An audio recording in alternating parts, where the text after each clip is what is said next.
What's going on, guys? It's your boy Scrubby here, back again with another video. Hope you guys are having a great day. I know I am. And today I wanted to talk about an insane story that I found about a dog that was trying to get up on the counter in this house. The family wasn't home. He turned on the oven, started a grease fire, and the house almost burnt to the ground. That would suck. You come back from a trip or something. Oh, I can't wait to see the puppy dog. Where's the house? It's just left in ruins. And just to ease everyone's mind, the dogs did survive. They just wanted to burn the house down for a little bit of attention or something. I don't know. Jokes aside, let's get into it. Dog sets home on fire after turning on stove. Dude was probably just trying to see what was in the pan from the night before. Let me see what my humans left me. It's their fault for leaving it on the counter. They're gone. No one's gonna stop me. I'm gonna have myself a delicious meal. Next thing you know, the house bursts into flames. The other dog, dude, what did you do? I don't know. I was just trying to get a snack, man. What if it was just revenge, Oh, you want to make me sleep in the living room? Ha, joke's on you. I'm gonna make it where there's no living room. Then you'll have to let me sleep in the bed.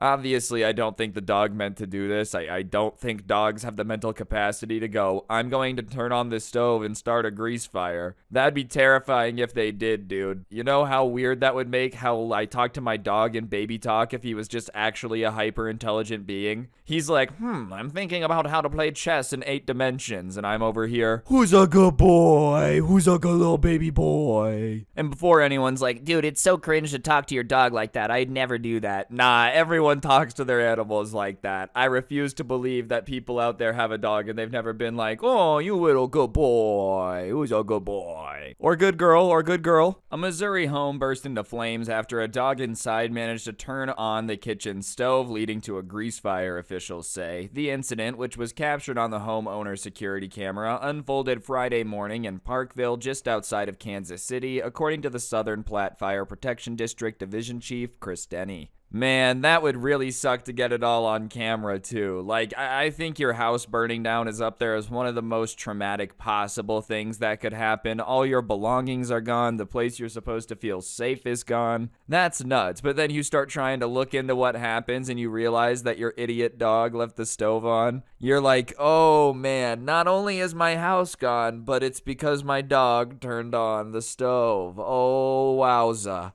This makes me a lot more grateful for my dog just barking too much sometimes. Yeah, it can be a little annoying every now and then, but compared to him turning on the stove and burning down the house, not that bad. Everybody should get a tape measure before you adopt a dog or something, just to make sure that it won't be able to activate any of the fire measures in the house. Don't be teaching the dog to turn on the fireplace. I feel like that's a bad idea, especially now that we've learned about this. The fire department must have been really confused too. Whenever they investigate a house fire, they have to prove cause. I'm sure most of the time it's oh, I was cooking and something burst into flames, electrical wiring, stuff like that. Very rarely, I think, do they have to go, yeah, your dog actually started the fire. Sorry about that. We did a very thorough investigation, and it seems like Billy Joel over there, that's the name of the dog for this imaginary scenario, decided that he just didn't want to live here anymore. He had been trying to push you guys to get a house with a bigger yard for a while, and this is his way of just making it happen. New appliances are being seen with touch controls that activate by the touch of a finger, but an animal's paw can also activate these types of controls, Denny said in a statement to Fox News. Please use built-in safeties if on appliances when not in use and accessible by children or animals. Denny said only 2 dogs were inside the home when the fire began. Yeah, I feel like the companies that are making stoves with touch controls are definitely going to have to release a safe mode or a way to prevent dog paws from turning it on. I bet you they already have a safe mode. I don't know. I don't have a smart oven that has touch screens on it. But yeah, I mean, dogs' paws technically can press the screen and make stuff happen. I don't think the dog was sitting there going, I have watched the human interface with this enough times to know how to make the fire begin. But all it takes is them just accidentally hitting up on the fire. Or imagine a kid trying to play chef or something, just puts the oven on 400 degrees, puts all of his transformers in the oven. Next thing you know, there's some huge plastic mob on the bottom of your oven, just in flames oozing out.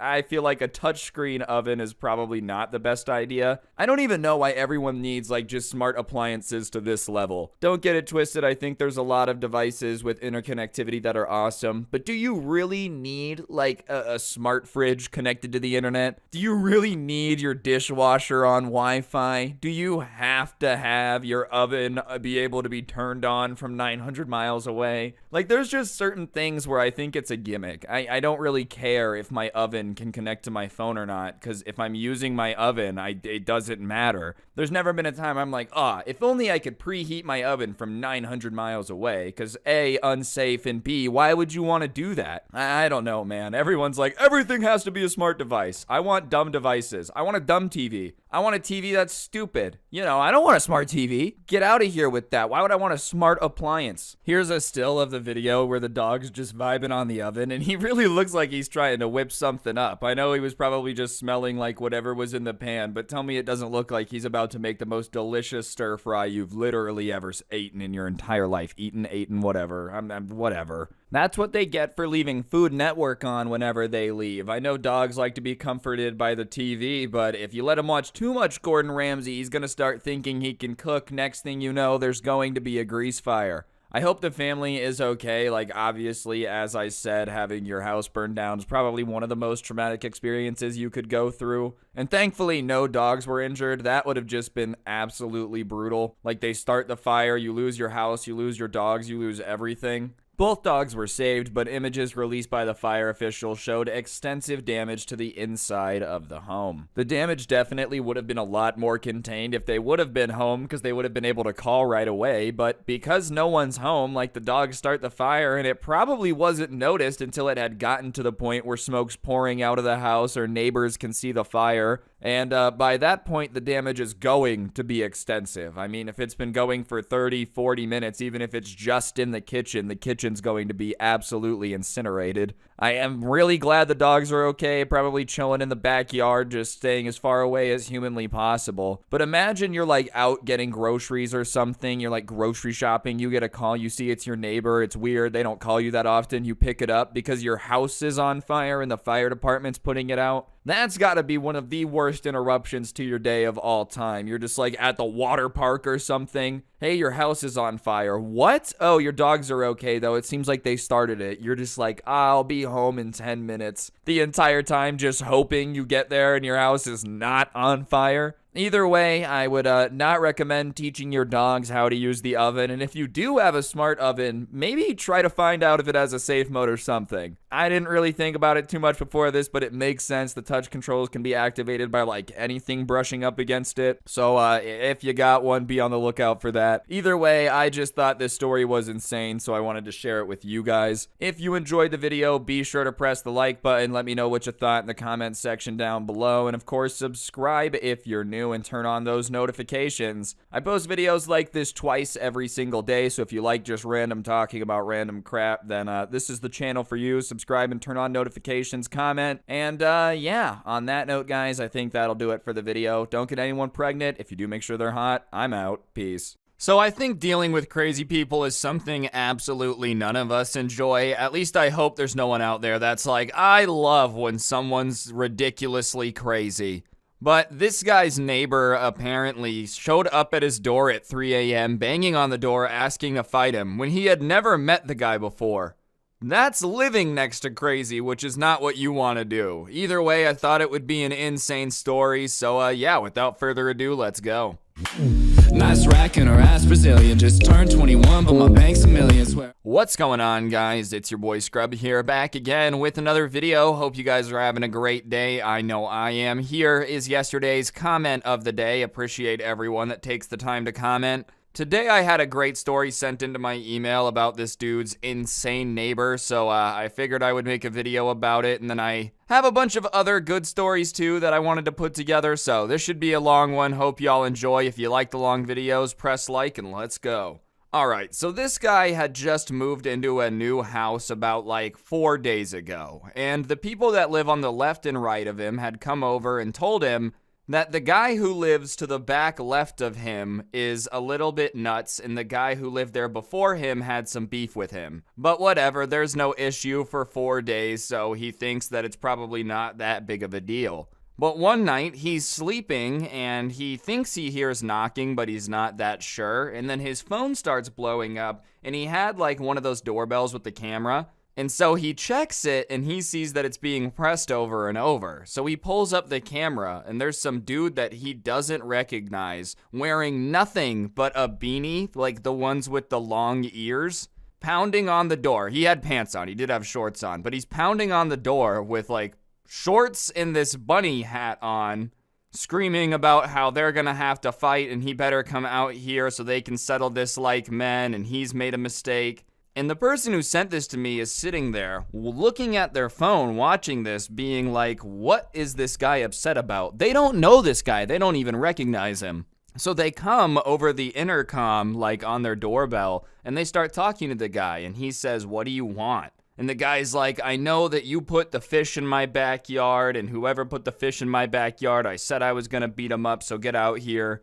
And the sub is really confused because he didn't put fish in anyone's backyard. He doesn't know what the guy is talking about. So he tells the guy as much, like, I don't know what you're talking about. I didn't do anything to your backyard. I've only lived here for 4 days. But you need to go or I'm gonna call the police. And the guy looks like he's thinking a little bit, you know, when someone's got that do processing look. And he says, wait, you lived here for 4 days. Did you know? And then says someone's name. And he goes, no, I didn't know that guy. And he says, oh, well, I'm the guy that lives to the back left of you. My name is X. And he says, okay, yeah, I heard you didn't like the guy who lived here before, but I'm not him and I have nothing to do with him. Well, that guy, before he moved out, must have taken some fish and thrown them over my wall, and I was on vacation, so I came back, and there's a pile of dead, stinky fish in my backyard, and there's bugs and maggots everywhere. Which, I understand being mad, dude. Imagine coming home from vacation, someone dumped a bunch of dead fish in your backyard. I would be pissed too. So he thought the guy still lives here, started coming over to fix this fish situation. But it looked like the guy that had moved out had decided he was gonna have one last hurrah to troll his arch nemesis of the neighborhood. So he had like dumped all these fish over the wall. So you would think with this being solved and him realizing, oh, this isn't the guy that used to live here. Like, this guy is not the guy that did the fish thing. He would go home, maybe be a little bit apologetic for the fact that he woke him up attacking his door at 3 a.m. But instead, he looks at the doorbell and says, well, someone's got to pay for the fish in my backyard, so come out here because I want to fight you. And he's really confused and he's like, yeah, I didn't do it. And Mr. Bunny Hat starts saying that he doesn't really care if he did it or not. At this point, he just wants to make somebody pay for the fish in his backyard. Which, yeah, it sucks, but I don't really think it's make someone have to pay worthy. Could you imagine if he ended up going full Batman evil villain? All these other evil villains, you know, have some huge goal. He's like, I just didn't like the fact that someone put fish in my backyard.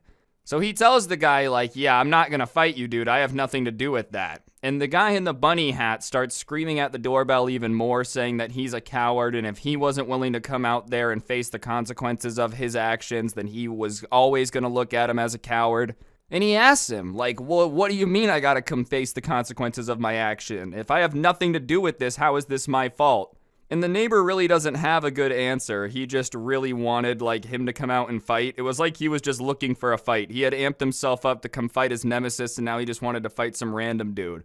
So he tells him, I'm not gonna fight you, and you need to get out of here, or I'm gonna call the cops. Like, I'm not messing around, man. This is serious. I'm not finding this amusing. This isn't funny. You gotta go. So the neighbor leaves back to his house, and the next day he's outside, and the guy who lives to the right to him says, what was all that yelling last night? So he tells him the story, and he starts saying that he had had another similar experience with this guy, where him and the guy who had moved out before the subscriber moved in had been fighting. And he had come to the wrong house looking for that guy, and when he answered the door and said, I'm not the person you're looking for, he said, well, whatever, you'll do. This guy just looks at life like it's a fighting video game, you know, just constantly looking for the next challenge, starts beef with people, and then just goes to fight someone that looks vaguely like them. Whatever, you know, you live in America, I'll fight you too. The guy I wanted to fight is American. Whatever, you're a human, I can fight you. He starts making the jump, he's like, sure, whatever, I fought a few house cats. It was what it was. Either way, they've all just decided they're gonna avoid this guy, and they're thinking about getting like a protective order just because he's threatened so many people in the neighborhood. But yeah, this dude's got some issues. I don't know what you do if your neighbor's just trying to fight you for something he made up in his head. Alright, so this next one, this person sent in to me, and they had just gotten to college and had their dorm room. And the way it was set up is like they shared a room with one person. There was a bathroom, and then there was another room with 2 people off of that bathroom, and that was like that dorm unit. So 4 people to a bathroom, 2 people in each room, so 2 bedrooms. And there was no living room or anything, so for the most part, people would hang out in their bedrooms. And the other 2 people in the room adjacent to his happened to have been friends for a while. Like, they had known each other in high school, they had applied here together, they had tried to get room together. So they got along very well, they were friends, and because of that, they would talk very loudly. And it's not like dorms are known for being incredibly fantastic building. Like, you can hear stuff pretty easily through the wall. They don't really splurge on materials, because at least if it's similar to the college I went to, like, they know people are gonna be there. They're not really worried about competing if it's the only on-campus housing. But whatever, they would talk loudly, and for the most part, it wasn't that big of a deal, except for late at night, it would kind of keep them up late. But on this particular night, it was the night before a bunch of midterm exams, so the entire building had said that they had to start quiet hours at like 8:30 p.m. just so everyone could study and like focus and not be distracted. Well, for some reason, the 2 guys in this room adjacent to his decided that night they were going to debate Star Wars. And I don't really know much about Star Wars on the level of debating it. Like, I've seen them all. I like the movies. I like the Lego games. But I wouldn't know enough to start debating it. And if you're gonna debate a movie or whatever, I feel like the rule is you can't get that heated. If you start getting mad about arguing over things that don't actually exist, it's kind of crazy. Well, both of these guys were a little nerdy, so they start this Star Wars argument, and it quickly devolves from like a normal conversation about disagreements on movies and lore to them full-on screaming at each other. And it's about 9 p.m., which is well into quiet hours, and within like 2 minutes of them starting to scream at each other, they hear somebody underneath them with a broom like banging on the floor. And so the person who sent this to me is getting embarrassed because like the unit numbers are marked like per 4 people. So these guys are kind of representing the entire unit badly, and people are starting to go on like this group chat thing and be like, who is that? Why are they being so loud? What's going on? And because he's so embarrassed and just wants it to end, and he feels bad for everyone that's trying to study, the person who sent this to me goes and bangs on the wall and is like, can you guys please keep it down? Like, stop it. And it shifts from being mad at Star Wars to them just yelling about how their roommates suck and their roommates never let them have any fun and they should just mind their business. And now the subscriber's getting pissed off. They're like, you guys are gonna make our entire apartment look bad, and then when I tell you to shut up, you're gonna start talking crap. So he goes up to their door and knocks on the door, and immediately it goes dead silent. You would think for people that were talking so much crap about the guy who just told them to be quiet and saying how much their roommates sucked that they would be very excited to open the door and say something to his face. But no, it was like the reality of having to say something like that to somebody made them both very, very shy. So he starts saying through the door, like, if you guys have an issue, come on, like, let's talk about it, let's settle it. And nope, they didn't come out, they just ignored him, and eventually he goes back to his room, studies, and goes to bed. The next morning he wakes up, and obviously they had lived together for a while at that point, so he knew everybody's schedule. He knew that they didn't have classes for a bit, so he like faked leaving. I know that sounds nuts, but he basically said, all right, I'm out, went to the door, opened it, closed it, and then like tiptoed back and sat down. And as soon as they thought he was gone, they come out, and they see him on the couch, and they like turn white as a ghost. When someone is just exuding fear, you can almost smell the fear on them. You know, if you were a vampire, you'd be like, I can smell your fear. They look scared. And he starts saying, like, guys, what's up? Like, you were talking so much crap last night. What was up with that? And these absolute masterminds must have realized that if they wanted to talk crap like that in real life, they might have to back it up, because they had a talk last night and decided to mutually just say that they didn't remember it and didn't know what he was talking about. Which has got to be one of the funniest ways people try to get out of stuff, is just being like, no, I don't know, that didn't happen. And so he looks at him and he's like, so you guys didn't yell at me through the wall last night that you could beat me up and I sucked and I never let you guys have any fun? And they were like, no, absolutely not. We would never do that. Yeah, it must have been the people underneath us. And he's like, oh, if it was the people underneath us, then we better go talk to them. Because, we wouldn't want anyone underneath us to cause problems for our apartment. And they get even more shy, and they're like, oh, no, we don't have to do that. We don't have to. And the subscriber is like, guys, come on. If they were causing us to have this fight and pretending to be you and impersonating you, we gotta settle this. We can't let this stand. This is gonna cause issues. And they were like, yeah, fine, we'll go. And he's like, all right, I'll come with you. Let's go down there. And they said, no, we're sure you're busy. We're sure you're busy. You don't have to come along. Don't sweat it. And at that point, he had clearly embarrassed them enough, so he said, all right, well, you guys go handle it. And he made them leave the apartment, and they couldn't really come back until he had class later. So he doesn't know where they went, but they definitely just pretended that they confronted him and they apologized. But for a few hours, they had to go hide out of the apartment. Overall, I think if you're going to talk crap, you just got to back it up. That's the rule. Like, if you don't want to have to back up talking crap, then don't scream that you could beat up your roommate through the wall and then not be able to beat up your roommate. You could avoid all of this by just not threatening people. It's a very easy solution to all these issues. All right, guys, I promise there's more stories, but I got to get the likes up here on the channel. It's starting to take me out of recommended, so I got to do what I got to do. If you are enjoying these, please hit the like button. It helps the video do better. I'd appreciate it, and I'll shut up and get back to the video now. Okay, this next one's just really stupid. So this person lives in a smaller town, and there's like 2 neighborhoods, and both of them happen to have a very active next door community, which is like, I don't know.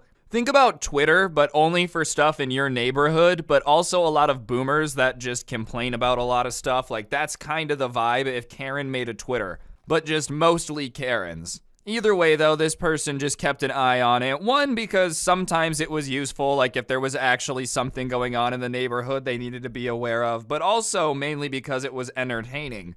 And one day they're checking it and they're like, oh, okay, this is what my neighborhood is slowly becoming, because the latest post that had a ton of traction, a ton of comments, a bunch of people talking about it, was a guy who had come outside to start his car and go to work and had found it smashed. The windshield had been destroyed. There was a big dent in the hood. It's pretty messed up. If you didn't know any better, then you would think somebody like took a sledgehammer to this thing and just went crazy. But the person in their description of the picture starts explaining, and in the picture itself, that somebody had taken a bunch of cantaloupes and just like pelted his car angrily. And I didn't realize cantaloupes could do that much damage, Now I realize why Fruit Ninja was so angry. Those things could mess you up. I bet you as a child he lost his mother to a falling watermelon, and ever since he was trying to avenge them. Either way, somebody in the neighborhood had gotten pissed off at this guy, decided that they were going to destroy his car, but couldn't do it normally, wanted to use cantaloupes.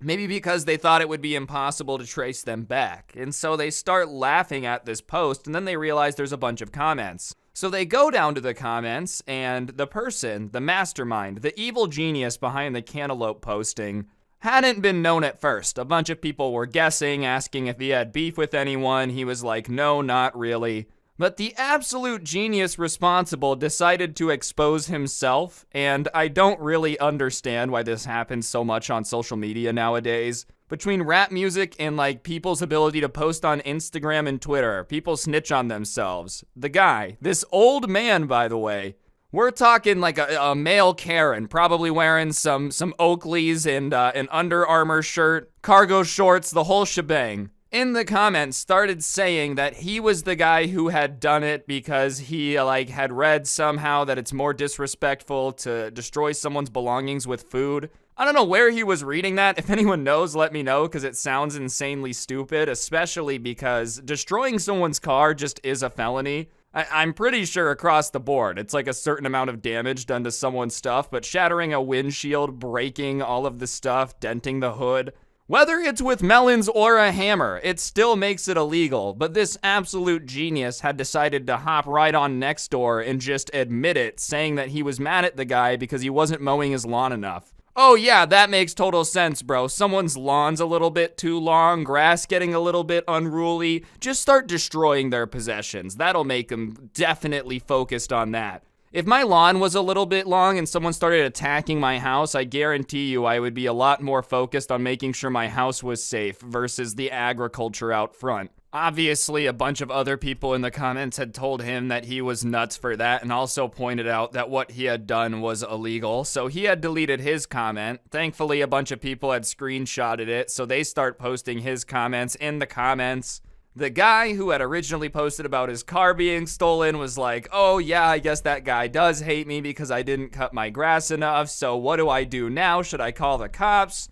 Another guy who lives in the neighborhood who was a cop ends up going over there. The guy gets arrested. He does get released, like he ends up on like probation where you have to check in with the guy and whatnot. Gets a huge fine, has to pay for everything. And most importantly is a huge laughing stock. Like to this day on the Nextdoor chat, people just are posting like memes about cantaloupes and broken cars. And you'd think he'd be ashamed to just delete his account, but no, he's like so boomer, he just still wants to argue with them, so every time they make a meme about it, he's like, this is not funny, it was a very hard time for me and my family. Yeah, no one's denying that, bro, you got arrested, and I'm sure when you were trying to explain it to people and you said, I got really mad at a guy and destroyed his car with a cantaloupe, why would you do that, was one of the questions they asked, followed by, yeah, you're kind of a moron.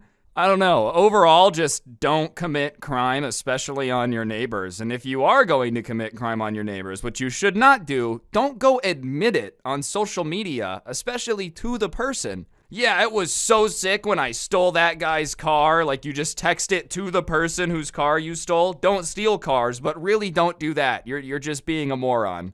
All over some grass, bro. What is up with, like, old men and being obsessed with grass? I don't get it, dude. You would think that their life literally depended on the state of their grass.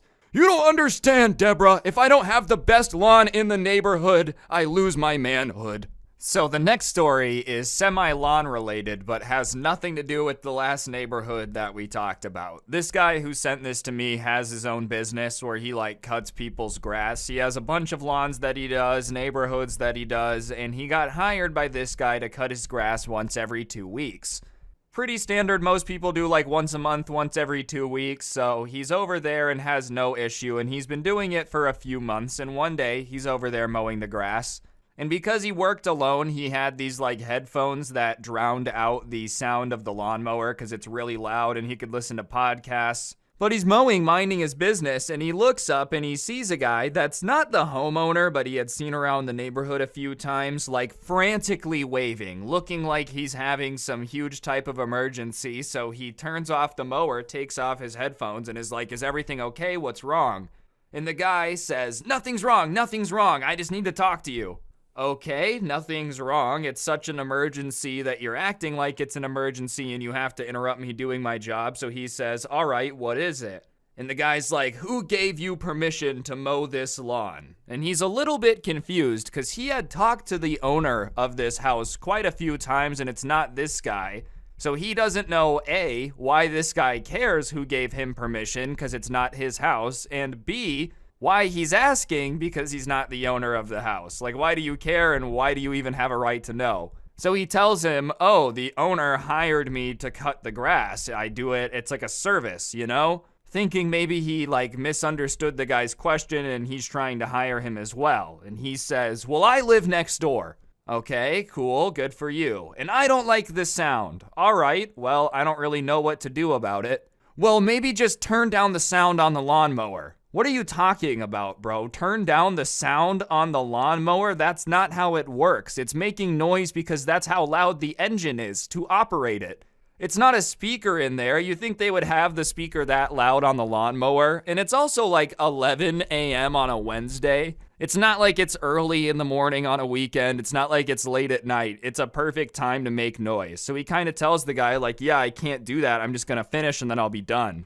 Well, when I mow my lawn, it's not that loud. And he's kind of confused. And he's like, well, do you use a push mower? No, I use one that looks like that. Well, then it's probably just as loud. And he's like, yeah, well, other people aren't working when I mow my lawn. And the guy says, look, guy, I'm sorry if you work from home, but you interrupting me is going to make me take a lot longer to cut this, whereas if you would have left me alone, I probably would have been done by now. Like, I would have been out of your hair, you could have been on your conference call with no background noise, but you came over here to have this argument. I don't need your permission to cut this lawn. Well, I'm the neighbor, so you need to get my permission too. And he's looking at the guy like, no, I don't, man. That's not how it works. So he asked the guy a hypothetical question. So do you have to get this guy's permission to do anything at your house? And he's like, no, of course not. Okay, so then why would I need to get your permission to cut his lawn? And the guy says, because I'm the neighbor, as if it's making any sense. It's almost like he was so dumb that he was realizing it was illogical, but his brain couldn't put the two pieces together, so he just kept doubling down. And eventually the lawn guy realizes that the argument is fruitless. This guy is literally going to sit here and argue with him till the end of time. So he does what anyone would do in that situation, puts his headphones back on, tells the guy to back up. He does. He starts the lawnmower and keeps mowing. And so now he can't even hear the guy. He has his headphones on, he's listening to a podcast, there's the sound of the lawnmower over the top. But the guy, for the next 20 minutes he's mowing the lawn, is just standing there screaming into the air. Literally talking to himself because this guy can't hear him at all. And every time he looks up and the guy is waving at him, he looks at him and says, I can't hear you. But he doesn't leave. He just keeps saying stuff to the void, thinking that someone can hear him. And so finally he finishes, he rolls over to his trailer, he drives the lawnmower up onto the back, takes his headphones off finally, and he hears the guy's still going. So he looks at him and just asks him, dude, you're still going? And the neighbor looks all pissed off and says, yes, haven't you been listening this entire time? And the guy mowing the lawn literally starts laughing at him and is like, no, I haven't been for a very long time. I haven't heard any of this. And the neighbor is embarrassed but starts trying to flip it and says that he was just trying to waste his time and that was very rude of him and he's going to report him for being unprofessional to his boss. Keep in mind, he's talking to the owner of the company. So he just handed him a card and said, you're more than welcome to call my boss whenever you see fit. You have a good day, sir. And left. But I love how in that guy's mind, that was a great use of his day. You were on a call. You needed to get rid of the background noise. You went out there to yell at him and then spent 30 minutes screaming at a guy who wasn't listening while the entire neighborhood was just watching you just go ballistic on a lawnmower. The fact that he couldn't hear him at all and he took off his headphones and he asked him if he had been listening at all, that just adds insult to injury. He thought he was giving some huge motivational speech, bro. Really thought he was a basketball coach from a Disney movie at halftime getting people hyped up. Nah, you were just talking to yourself with extra steps. Alright, this one's funny, but it requires a little bit of backstory. The person that sent this in to me doesn't have a normal Saturday, Sunday weekend. They have Wednesday, Thursday off, and they work 100% online from home. So they can kind of wear whatever they want. They're always in sweats and whatnot. But that's the benefit of the job. If you don't have to dress up for work, I don't know why you would. Could you imagine, you work from home, you never have to Zoom? There is no dress code, you just put a suit on at 7 a.m. because you like it? I would think you're a little bit of a psychopath. He lives in an apartment building, though, and he goes to the gym in the apartment building to get his workout on every day because he keeps it consistent. Good for you. I wish I had that type of follow-through. I can only upload every day, not work out. Anyways, he's at the gym and there's this old man on the treadmill who keeps giving him dirty looks. And he's not sure why. He had seen the guy around before but never interacted with them. So finally, after he's been staring for a while, he just smiles at him and says, how's your day? And the old man, clearly already grumpy, just kinda goes back and says, why aren't you at work? You're too young to be retired. Which, wouldn't you look stupid if the guy said, yeah, I made a company and sold it for $20 billion when I was younger. I am retired. And even if he's not retired, it's none of your business. So he kinda tries to reply nicely and says, oh, I work from home and this is my day off. Why are you lying? It can't be your day off. It's a weekday. Yeah, well, my company kind of lets us pick our days off, and I picked these 2 days because I like it better that way, because I like to have my days off during the week when everyone else is working, so stuff's a lot less busy. That's dumb. No boss would ever do that. You're lying. You're unemployed. I bet you don't even live in this apartment complex. And he starts saying to him, like, no, I work from home. Like, I work from home. So, you know, it's nice. I don't really care what my days off are because I work from here all the time. And now that he's added the work from home element, this old guy is even more confused. You would think after the last 2 years, Grandpa would have heard of working from home and Zoom, considering like everyone and their mom has at least had to interact with it a little bit. But he was acting like someone from the medieval times that had been brought to modern times and given an iPad. Just, what? Anyways, the guy starts laughing because he just can't believe that this old man doesn't understand working from home or that people don't always have Saturday and Sunday off. And as soon as he starts laughing, the old man is like, see, I knew you were lying. If you weren't lying, you wouldn't be laughing right now. And now he's getting annoyed, so his nicety is wearing off. Like, he's not going to try to respect this old guy anymore because he's just being rude. So he says, yeah, I'm laughing at how dumb you are. And the old man is like, well, you're never going to get a job if you have that attitude towards your elders. Why would anyone hire someone with that attitude? And he's like, man, I don't know. I don't have a job, remember? How would I know how to get hired? And the old man is like, I don't understand how you afford to live in this apartment complex, but I'm telling you, when mom and dad's money runs out or something and you have to move out, it's going to be such a good day for me. You kids today don't want to work hard. You just want to sit back and relax all the time, and that's not the way the world works. Which, I mean, obviously is not the way the world works, but saying you want someone to get evicted and kicked out seems a little unfair. And even then, he does have a job. Just because you can't understand someone's job doesn't mean it doesn't exist, right? Imagine like someone just saying that a garbage man doesn't have a job because they don't believe that's a job. That's kind of what's going on right now. Just because you can't comprehend it doesn't mean it exists. So he's like, yeah, okay, whatever. I live here. You have to deal with it. And the old man says that he feels uncomfortable working out in the presence of someone so uncivilized and leaves the gym. And so the subscriber who sent this to me finished his workout. But when he leaves, he sees the old guy is in the office where like the property managers are. And he walks out and he sees him point at him. And he clearly had gone in there to try to report that there was like a strange man in the gym. And the property manager waved at him because they knew each other and he waved back. And the old man's face just contorted as if he sniffed the smelliest fart of all time. But that was the end of that. I don't know. I feel like these old people, they get to retirement and they don't want to enjoy it, man. Like, my grandma was dope, dude. She lived a long time, and the entire time she was vibing. She didn't really let stuff get to her. If she did, she was funny about it. Like, just relax, man. Just relax. Life is not that deep all the time. I promise. People can have days off other than Saturday and Sunday, Grandpa.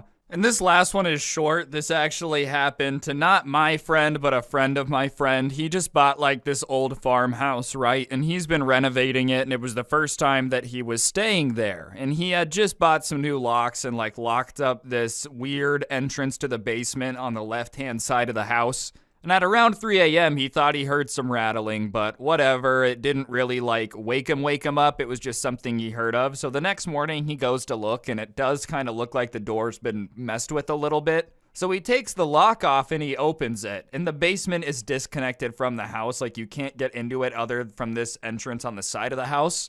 And so he goes down the stairs and he realizes what he was probably hearing is whoever had been living in the basement, because there's clearly a little bit of a squatter setup down there. So someone had been living in the basement of this old farmhouse, probably didn't realize that someone had bought it and had come last night to collect their stuff or come inside only to find it locked. So he set up some cameras and like left it unlocked the next night, and sure enough, a guy had gone in, got a bunch of stuff and left, but now he's super paranoid because he's just worried that the guy's gonna come back. You know, what if he feels like it's his house? And I was telling my friend that like, you gotta tell him to move, bro. This is 100% straight out of a horror movie. If he stays there, it's gonna be cursed. He's gonna come back, steal his identity. I can't say that for sure. I just feel like if you find out someone's been secretly living in the basement of a house you just bought and they leave after you, you're always going to be worried about them coming back, dude. I'm shocked the previous owners didn't know. It must have not been lived in for a while. But that's my absolute worst nightmare. Buying a house, finding out someone's been secretly living in the attic. Anyways, guys, I think that's going to do it for the video. Hopefully you enjoyed. If you did, please be sure to press the like button. Let me know what you thought in the comments section down below. I've really been grinding to get these long videos done, so please like and comment and subscribe if you're new. Turn on those notifications. If you really like these, you want to listen to the audio version, I do post it over on Spotify. Feel free to go check it out. Link down below, along with the link to the intro song. And if you really, really want to help me out, I do make a podcast on my third channel, Scrubby, where I just react to weird news and whatnot. So you can go check that out if you want. But yeah, on that note, don't get anyone pregnant. If you do, make sure they're hot, and I'll see you guys next time. I'm out. Peace. Today's video, we got a Scrubs channel first. Someone that works as a security guard at a department store thing sent in to me this story time about this super entitled, spoiled kid that he had the unfortunate pleasure of interacting with. But I knew it would be a good story time, so without further ado, let's get into it. Nice rack and her ass Brazilian. Just turned 21, but my bank's a million. Swear. What's going on, guys? It's your boy Scrubby here, back again with another video. Hope you guys are having a great day. I know I am. Here's yesterday's comment of the day. And today, like I said, I've got a nut story time that was sent in to me by a security guard about a spoiled kid. Should be a good one, and also happy Overwatch 2 Day to everybody that's going to be playing it. You know, I brought back the OG Overwatch gameplay one more time. Alright, so this guy got a job as a security guard at a department store, thinking that there would never really be anything he had to do, you know? He literally applied with it thinking that oh, malls are dying, no one's there anyways, it's not like I'm gonna have to be doing a whole lot of securing. And for 90% of the time, he was absolutely correct. It was a very boring job. He would just kind of walk around like Paul Blart. Except he never had to give the illusion he had a weapon on a Segway. He would just kind of look at everyone and say, "Hi, how are you?" You know, every now and then he might have to go stand there while a customer was getting kicked out or whatever. But usually when security showed up, people were like, "I'm just going to go," because they didn't want it to turn into a bigger thing. So it was a really easy job. There was one dumb rule he hated, though, which was that they really couldn't do anything against people that were shoplifting. If people were taking stuff, they could say, "Hey, we see you taking stuff," but they couldn't chase them out of the store. They couldn't, take the stuff back. I understand it's an insurance liability, but in my mind, it's what's the point of having security if they can't actually secure the stuff? Is it just to make people think twice about it? Whatever, either way, every now and then someone would steal stuff, they would usually go confront them, and the person would just kind of leave the store, sometimes with the stuff, sometimes without it, so that sucked, but that was the only thing that really he didn't enjoy. Otherwise, it was getting paid to just kind of stand around a mall that was mostly empty and just look at stuff and be like, "Wow, this department store sure would have been popping in 1957. One day, though, the manager comes over the radio and is like, "Hey, we have a guy that looks like he's taking stuff in the men's shoe section. Can you come over here and just keep an eye on it and see what's going on?" And that wasn't an unusual call. It wasn't super common, but he had done that before. So he goes over there and he's a little bit confused because the only guy in this shoe section is this dude wearing head-to-toe designer. His outfit probably costs about as much as the security guard's car. He just was very confused on why this guy would be stealing. But sure enough, he starts kind of watching him from afar, and he watches the guy pick up one of the display shoes that doesn't actually have a pair. It's more just kind of there so people know what it looks like. And he cuts the little wire that he has with scissors and puts it in his jacket. And the security guard's really confused as to why you would ever want a display shoe. It's not something he's ever really thought about someone stealing before. So he decides to go confront him, and he walks up to him and just says "Hey man, you have to put that back, you can't take that." Which is a pretty nice way to confront a shoplifter. It's not "Stop, thief, I will cut off your hand." Just, "Hey, can you please put that back, you can't take that." Pretty chill. But the rich kid turns around and looks at him like he's just a magic dragon with 3 heads, dude. Just the most insane thing he's ever seen before, and says, "Are you talking to me?" And the guard's a little bit confused because he's literally the only person in the section. There's no one else there. There's no one else he even could be talking to unless he's going full Foster's Home for Imaginary Friends right now. So he says, "Yeah, I'm talking to you." And before he can get any other words out, the kid immediately is like, "What did I do? Why do you need to talk to me? I didn't do anything." Which is a really weird thing to do if you actually didn't do anything. I mean, I guess that could be your reaction. But if somebody says, "Hey, put that back," and you didn't take anything, you would go, "Oh, I didn't take anything. I don't know what you're talking about." I don't think you would just immediately start screaming, "What did I do?" And so the security guard's confused, so he just tells him, like, look, dude, we don't have to make a scene. We don't have to scream. I'm not gonna, like, call the cops or anything. Just put back the shoe and leave and we're good. You are doing the most by making this into a scene and yelling. Like, you don't have to do that. And he starts yelling back at the security guard that you're the one making this scene. You're the one who walked up to me and started accusing me of stealing. And the security guard at this point looks around to see if, like, there's anyone around even watching this. There's nobody in the store.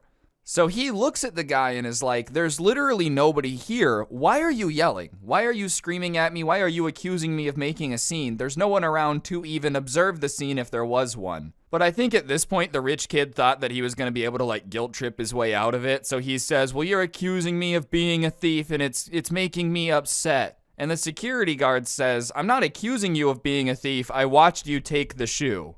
And the kid's like, what shoe? What shoe? Tell me what shoe's missing. So the security guard walks over to the empty spot on the display where the display shoe is missing and says, that one, the one that you took, that's in your pocket. And he points at the kid's, like, jacket pocket. And a shoe doesn't really fit in a jacket pocket incredibly well. So it's very obvious that there's a shoe in his pocket.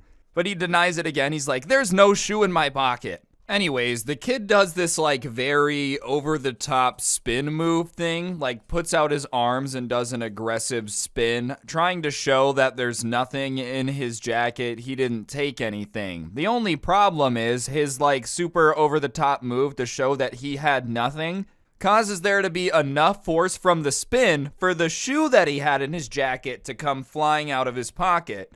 And I would love to say that it went flying across the entire store, hit the manager, knocked him out. They, like, fell asleep in front of the receipt machine. That's not what happened. It just plops onto the ground. But the security guard looks at it. The kid looks down, looks at it, realizes what it is, and yells, that's not mine. Yeah, everybody just carries around an extra display shoe on them at all times, just in case they need to do something like this. It's not yours? You're right, it's not yours, because you weren't supposed to have it, but you were trying to take it. So the security guard just says, okay, picks it up and puts it back. And the kid is still standing there just staring at him, not really knowing what he's going to do. And he's like, well, what are you going to do about it? And the security guard says, I think that you should just leave. Like, just leave, bro. Keep in mind, he knows he's stolen it. They have security footage of him stealing it. If he really, really wanted to, he could call the cops and it would take forever for them to come because they have more important stuff going on, but he could get in trouble.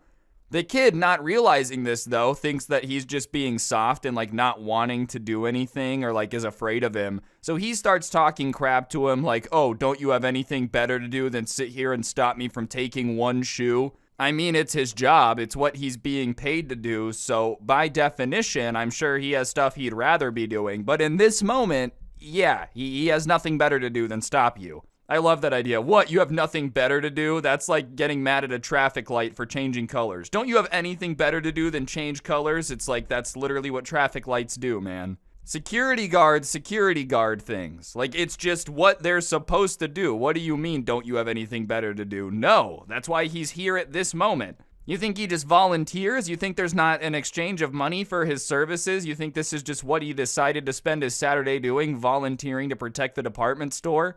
But anyways, he starts trying to talk crap and the security guard just wants him to leave. It's more annoying for him to be here.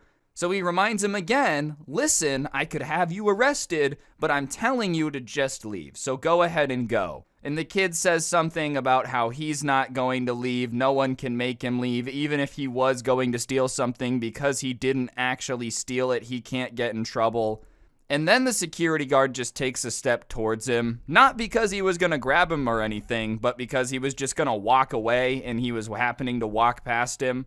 He could tell that this kid wanted an argument more than anything, so his plan was like, all right, well, if I just walk away and he's left to talk to nobody but himself, eventually he'll tire himself out and leave. But for whatever reason, this, like, spoiled kid who is still trying to argue about stealing a solitary shoe while wearing $7,000 worth of clothes thinks that he's, like, coming over to him. So he starts screaming out that the security guard can't arrest him, he doesn't have the right to detain him, and he starts backing up. And the security guard isn't going to arrest him, he doesn't even have that authority. But he's not exactly explaining I don't have that authority, he's just continuing to try to walk past him. And the kid starts freaking out, turns around, and starts sprinting. And where they were at was like the shoe department against the back wall. And it was a straight shot, probably 400 feet to like the door to leave the store. So he starts running away as fast as he can. And the kid was pretty fast. Even the guy who sent this in to me was like, I'll give it to him. He had a good 40 time. I don't know if it's going to be good for the NFL draft or whatever, but still, like, the kid was fast. You got to give it to him. And he's running away, but the guard was never chasing him in the first place. He was not going over here to try to arrest him at all. He was just trying to walk past him. So the kid looks back and thinks that the guard isn't chasing him or has already given up, when in reality, the chase just never started.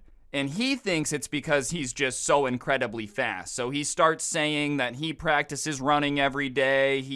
Like the stupid security guard can't catch him. So much for Paul Blart thinking he had the ability to keep up. The security guard hasn't taken any steps above a walking pace. Like, not even once. This kid is so off in his own world, he's convinced himself he's in a high-speed chase that isn't happening. Imagine being with a person in the car and like a cop car's behind you with no lights on. They just start driving insanely fast. The car doesn't even start chasing you. And they're like, dude, did you see how we escaped that cop chase? What are you talking about, man? Like, no one was even chasing you. But whatever, as he's running away while like looking back, talking crap to the guard for being too slow, not being able to catch him, he's not really paying attention. He's more focused on taunting than he is looking where he's going. And he doesn't realize that when you're really fast, you cover ground quickly, and he's running out of room fast. And it just so happened that these doors were a pull door to exit. So like if he runs into them, it's not gonna push open with him, he's gonna smack into the door. And I'm sure the security guard could have theoretically said, watch out, you don't wanna run into that door. But he's sitting there thinking to himself, that's what a good security guard would do. Remember, he's slow and stupid and all these other things this kid has said, and a slow, stupid security guard wouldn't warn someone they're about to run into a door. Keep in mind, the kid isn't getting away with anything. He left the shoe he was trying to take, which still doesn't make any sense. He was trying to steal a shoe? A shoe? What, did you just want some like sick drip for the hopscotch competition? In what scenario is having one shoe gonna cut it? Whatever though, he's full sprint and now he's critically close to the door. There's no way he's going to be able to avoid smacking into it. But instead of running into it chest first, it's almost like he feels something coming, so he turns his head to look at the very last second. And the second he looks, he smacks into the door and he's going full speed. And he's not like a really tiny guy, so he smacks into the door with some force. And where this person lives, it happens to get really bad storms, so this door had gotten like hurricane strength glass, which is why it didn't break. But what did break is his nose. Because when he had turned to look and just be straight ahead, his nose smacked straight into the glass and it broke. And he knew it was broken because immediately it just started pouring blood. And so the kid looks back at the security guard now after he's smacked into the door and broken his nose. And as much as the security guard would love to pretend that he like felt really bad and immediately wanted to help him, he's straight up in tears laughing. Imagine someone trying to get away saying that you're an idiot, you're never going to be able to catch them. They turn around, smack so hard into a door they break their nose. You'd feel bad, but at the same time, you would be giggling.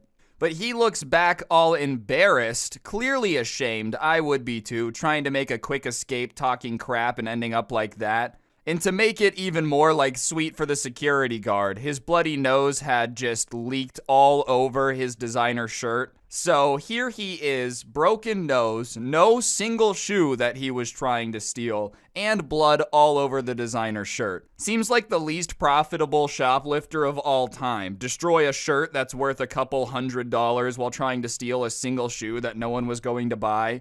And also, how stupid, man. Like, it's one thing if you're having to steal baby formula because you're having a rough month and you don't have food to feed your kid, but you gotta make ends meet.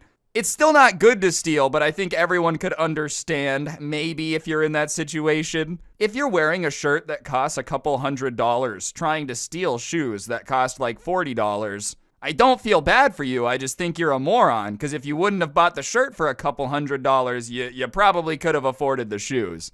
Like, goodness gracious, he probably thought it would disguise him. They're never gonna think I'm shoplifting anything if I'm wearing designer. Meanwhile, the security guard, while he's obviously cutting the single shoe off the wire, Anyways, he's standing there, blood dripping out of his broken nose, the security guard laughing, but the kid has to leave. It's not like he can turn around and get any help because he just tried to steal from the store. So he turns and starts trying to push the door open. It's a pull door. I'm sure the adrenaline in the moment, like the pain, you know when you get hit in the nose and you can't really see? He starts trying to shove on this door to the point where he's like basically banging on it before he figures out it's a pull door.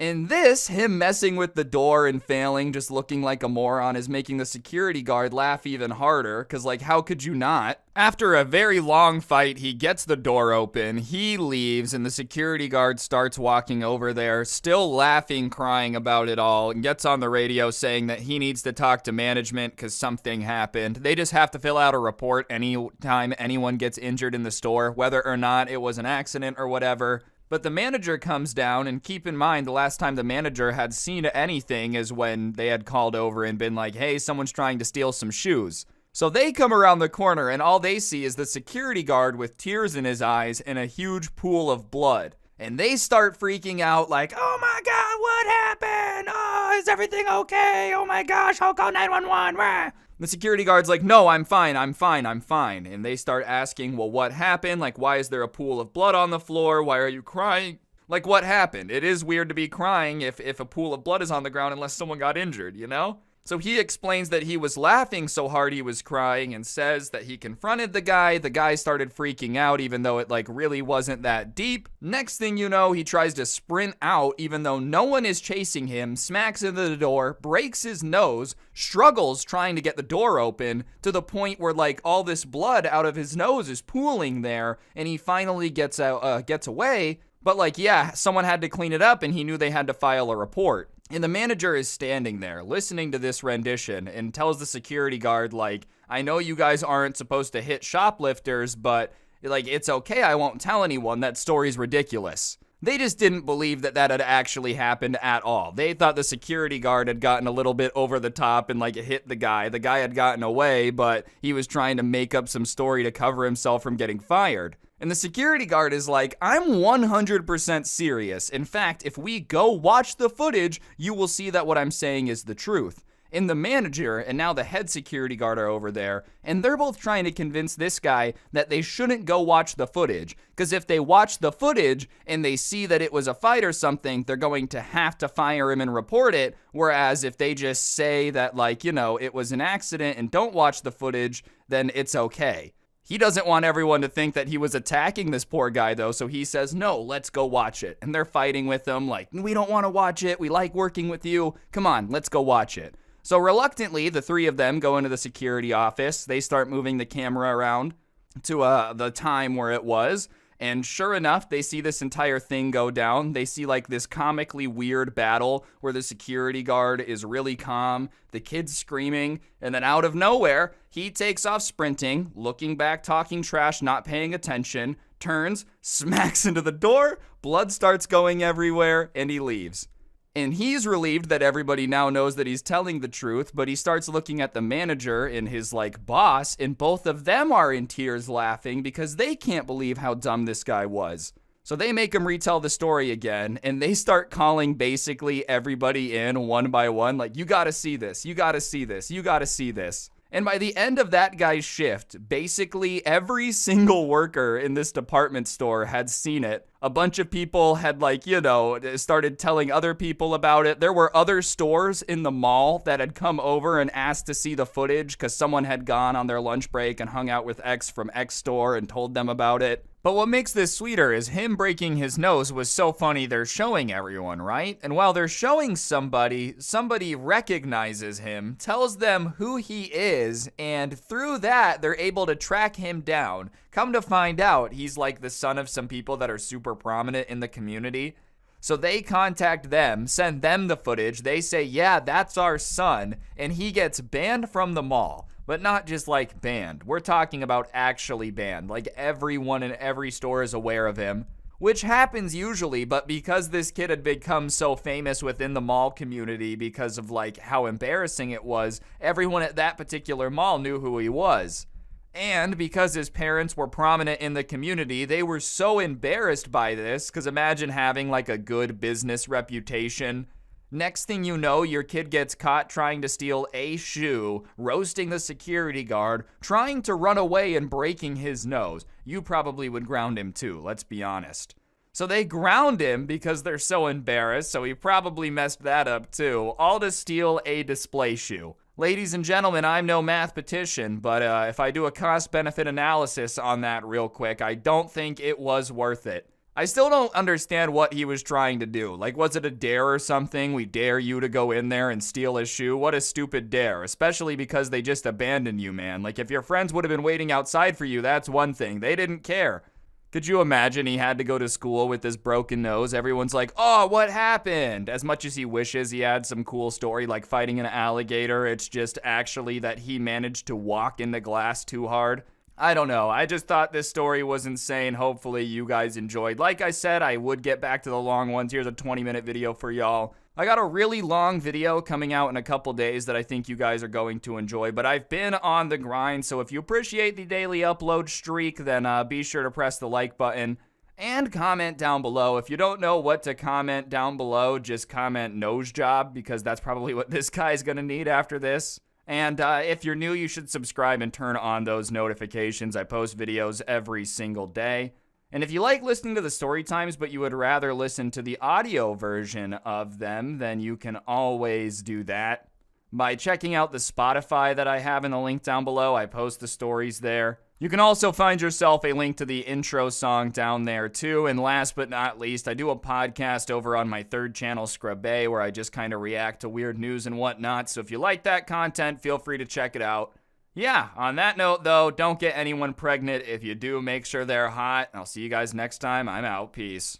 Alright, what's up guys? It's your boy Scrubby here, back again with another video. I'm starting to feel a little bit better, but I just want a couple more days to relax and rest, and then I will be back. One more compilation for you guys. You guys have been enjoying them though. Thank you so much. Be sure to press the like button and sit back, relax, and enjoy. Alright, so the person who sent this in to me works at a fast food restaurant, which, you know, isn't necessarily their favorite job on the planet, but they get paid to do it, so it is what it is. And everything was going pretty okay until the owner of the franchise decided to make his nephew the manager. Pretty nepotistic hire, only hired him because he was his nephew. Immediately gave him the manager role when he had never worked there a day in his life. And to top it all off, the nephew himself was a little bit of a douchebag, and by a little bit, I mean a lot of bit. He was insanely controlling. Like, for example, he would tell them to go clean the bathroom, and they would go clean the bathroom, and as they were cleaning the bathroom, he would come in and be like, yeah, I don't like the way you're wiping the mirror clockwise, you need to go counterclockwise. And then he would flick water all over it, so they had to clean it again, and be like, I didn't like the way you did that. That level of controlling. He would time everything in terms of like how long they had to go to the bathroom. They could only be in the restroom for 5 minutes at a time any longer, and he would come in and be like, what are you doing? Just a manager who had no idea how to actually effectively be a manager, probably because he had no experience working either. His uncle just decided to hire him as the manager with no experience. I just feel like that's not something I would ever want to do. I'm not saying I would be opposed to like working as a manager, but I would never want to manage anything that I don't know. I've never worked at a fast food restaurant. If I try to tell people how to make a cheeseburger in a timely fashion, it's not gonna go as fast as it probably could because I don't know crap about it. Why would you want a job where you're just immediately a manager with no experience? That just sounds like a recipe for disaster. Either way though, the staff just kind of realized they were gonna have to deal with it because there was no way he was gonna get fired, so most of them just got used to it and dealt with a bunch of the bullcrap rules. Some people quit, but not that many people wanted to quit yet. And there was one coworker in particular that was a super hard worker, and he was kind of like the de facto manager because everyone hated the real manager. Like if he asked somebody to do something, they would do it, no questions asked, because he just worked a lot and everyone respected him, and he never was like, hey, you need to do what I say because of da-da-da-da-da. He never did illogical things.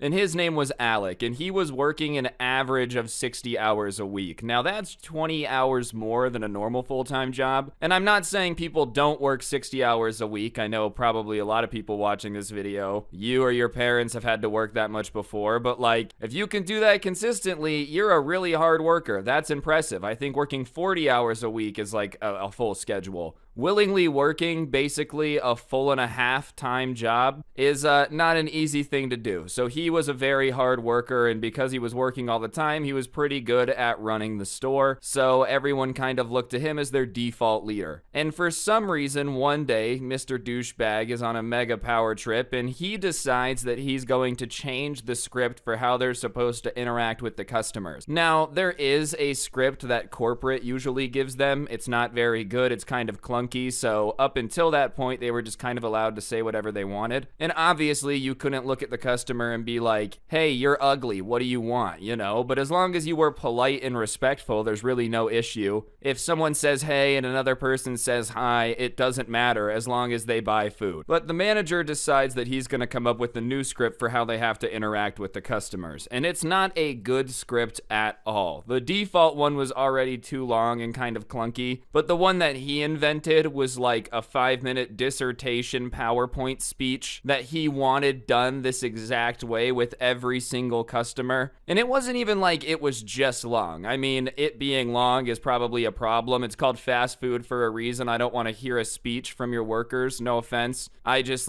don't need a 1-minute introduction before you even ask me what I want to order. So on top of that though, it didn't flow well. It was like the guy had never written a script before. Like it would open up, what can I get you to drink? And then like specials for 30 minutes and then ask what size they wanted the drink, like just interrupting things. It made no sense. If you actually tried to use what he had wanted them to use and written out on a customer, they would probably think you were having a stroke. Hey, can we just focus on one thing at a time? You're like, no, we cannot. What? How many nuggets do you want? I didn't even ask for nuggets. Okay, so 0 hamburgers plus or minus 8. They're like, what is happening? Just pretend you're having a malfunction. Put some firecrackers behind your ears so sparks start flying out of your head. I've gone offline. BurgerBot needs to be rebooted. Anyways, he comes up with this garbage script that it would be very, very annoying to have to use to actually interact with people, and no one wanted to use it, so they didn't use it. They kind of were like, all right, I appreciate that you made this, and then went back to doing what they normally do. And keep in mind, it's not like the store is doing bad. It's always busy. It's always got people in it. They always are breaking their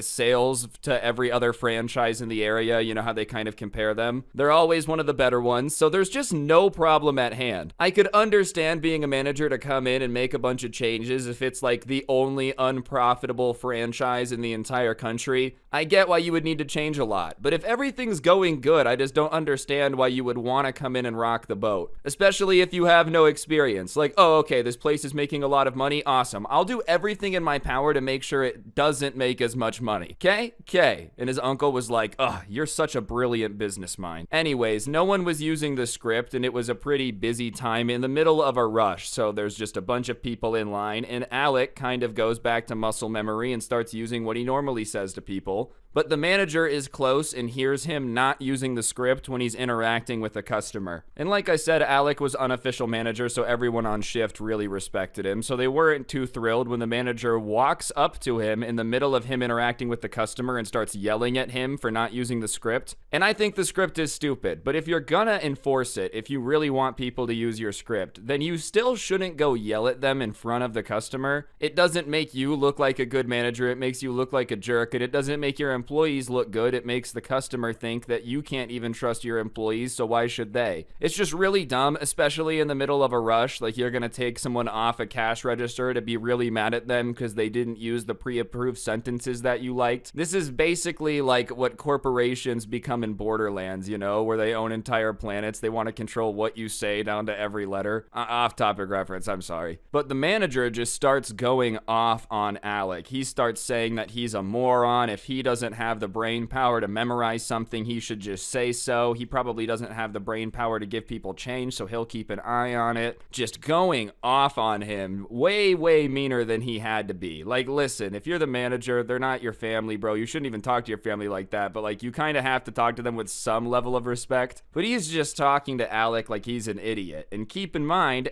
Alec is working 60 hours a week. He's kind of got the store on his back. If the store was Yoda, all right, then Alec is Luke Luke, and they're trudging through the swamp because he's just got him on their back. He's carrying it. And Alec isn't too fond of being laid into in front of the customers because who in their right mind would enjoy that? No, please keep screaming at me in front of everybody. I really enjoy it, especially when it's hundreds of strangers that are hungry and just want their lunch and you're interrupting this. And so douchebag manager says something to the effects of like, you either use my script or there's gonna be consequences, and Alex said, I'm not gonna use your script. And that's all he said. He didn't say, I'm not gonna use your script and then spit in his face and say like, I hope that you are cursed forever. He didn't, shove him. He didn't slap him. There was nothing. He just said, I don't want to use your script. So the douchebag manager just screams in front of everybody once again that he's fired and to get out right now and to never come back, and he'll mail him his last paycheck. There's no reason for him to ever come back into the store. And Alec is kind of flabbergasted because he's never had an issue with the manager before. He works a lot and usually just keeps his mouth shut, and on top of it, he's like, you're gonna fire me when I'm the one working all these hours? Like, all right, dude, fine. But one of the coworkers, not the subscriber, but another one of the coworkers, says something to the effect of like, you can't do that, you can't just fire him with no notice in the middle of a rush. And the manager at this point is full on power tripping, dude. If he were on a run, he'd be smacking the floor every 2 feet because he's just tripping. And he turns to the person who said that, who's standing with a group of the other coworkers, and says that like, if any of them have any problem with the way he runs this, they should just keep in mind that he can fire anyone he wants. Which is technically the truth. I guess if you're the manager and you're tight with the owner, you could theoretically fire anyone that you want. But if you're gonna be a good manager, I don't think managing by fear and convincing everybody that they're inches away from losing their job is the best option. Especially when you're going to be taking out your anger and firing the hardest worker. Like at that point, everybody else who works there is like, ah, crap, dude, I'm screwed. This guy's definitely gonna fire me. If he's so pissed off at the dude working 60 hours a week who never complains, then I'm definitely gonna have an issue with them. But whatever, he can fire whoever he wants. That's the truth. But all the workers at that point kind of realize that it's just a matter of time until he decides to get mad at them, take his anger out on them, and fire them. So they don't want to work for him anymore. If he's willing to fire the best worker that they have on the spot, it's not a place that they would like to work anymore. And it's just not dealing with all the rules, dude, having him time how long you were in the bathroom to see if he thinks you were stealing company time, all this crap, like a new script that he's gonna demand that everybody says. It's just not worth dealing with it. So the subscriber decides that he's gonna quit, and he says, all right, well, if you're gonna fire him, then I quit. He figures he could always get a job somewhere else at this point, and like, whatever, it's just not worth working with this dude.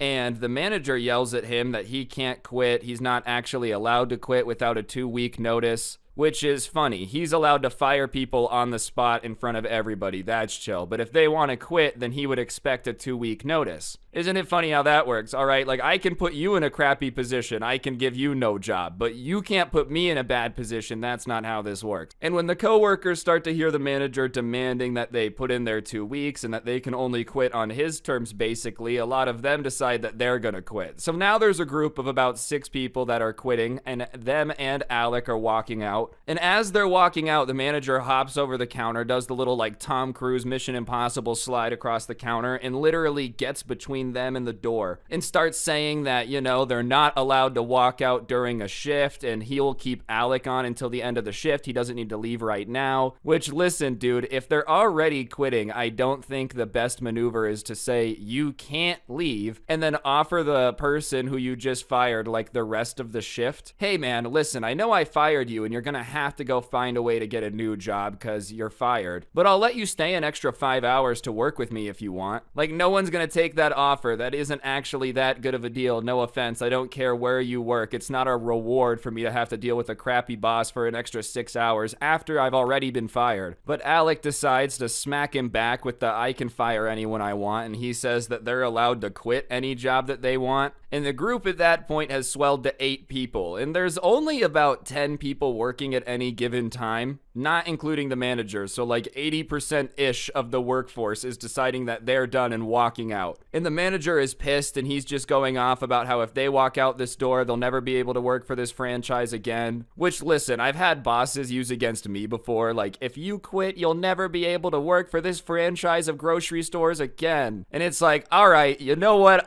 I'll take my chances. Oh well, I'll never be able to work for this fast food franchise again. Dang it, it's not like they live in America where fast food franchises are basically our national mascot, dude. We have more fast food places than I think we have any other building. I would love to see a comparison. Like, if you combined all art centers, all libraries, all schools, and then the amount of McDonald's, how many more times McDonald's would there be? Like, there's probably at a point where we're at a McDonald's for every 10 Americans or something. And that's not where he worked. I'm just talking about how much we love fast food. Like, if he's banned from working there, McDonald's is always an option. It's just not a very scary threat. So the 8 of them end up walking out. And as they're walking out of the parking lot, the other 2 workers that were going to stay walk out. And when they're walking out to the parking lot, the original group is like, oh, why did you decide to quit? You guys were going to stay. And they said that after they left, the manager had turned on them and started screaming at them, saying that they were idiots and da-da-da-da-da, and the entire shift had gone awry and they should have backed him up. And they were like, listen, man, they all just quit. We stayed. Why are you mad at us? Like, we're literally the only people that are still here. You just lost 80% of the people that work here. You're going to scream at us when we stayed? And he had said something about how, like, well, if they wanted to quit, they should just go ahead, because he didn't want people there that didn't want to work for him. So they left. I don't think he understands that reverse psychology only works if it's, like, I don't know, somewhat logical. Telling them that they should quit when they want to quit is going to make them quit. I just don't understand what he was going for there. If you don't want to be here, then just quit. Okay, well, I quit. I don't want to be here. I don't think people are jumping for joy to be at their job. Like, that's one thing I think bosses never understand. A job is a job. It's not like they're going to be super, super stoked to be here all the time. Under the logic of if you don't want to be here, quit, you're never going to have workers, because who really wants to be at work? Aw, man, I love working a double shift. Like, I don't think people really feel that way. Anyways, they all walked out, they all quit, and he was literally left alone to work the rest of the shift. He probably called in a couple of their coworkers or something, but with how many people were in the store, I'm sure it was not a very fun time. Imagine having like 150 people waiting in your lobby and your entire staff walks out on you in front of them and you're like, no, don't worry, I'll come make all the food. I'm sure he was able to eventually get more workers, but they probably won't last too long, and the reviews have tanked on the place. So I have a cousin who's a little bit older than me, I think by like 5-6 years. Not sure exactly, but definitely a little bit older. And he's the baby of his family, to the point where a lot of his siblings are even older, like 10-15 years older than me. You know, they've got kids, they've got family, the whole shebang. And I don't really know too much about the side of his family that, like, I'm not related to, you know, his mom's side. But I do know that it's a pretty big family with a lot of cousins and nieces and nephews and stuff. And a lot of them are around the age where they really like video games. And obviously, you know, it's not like we talk a ton about it, but he's kind of mentioned that every time he goes home for like a holiday or something, it's just chaos because there's just like dozens of screaming children running all over the place doing what they want. And it tends to be that side of the family isn't too big on like watching the kids or making sure that they're not getting up to no good. So it just tends to be very stressful. And, you know, he ended up getting back from one of these trips and he goes, bro, I've got to tell you about what happened. You literally won't believe it. One of my,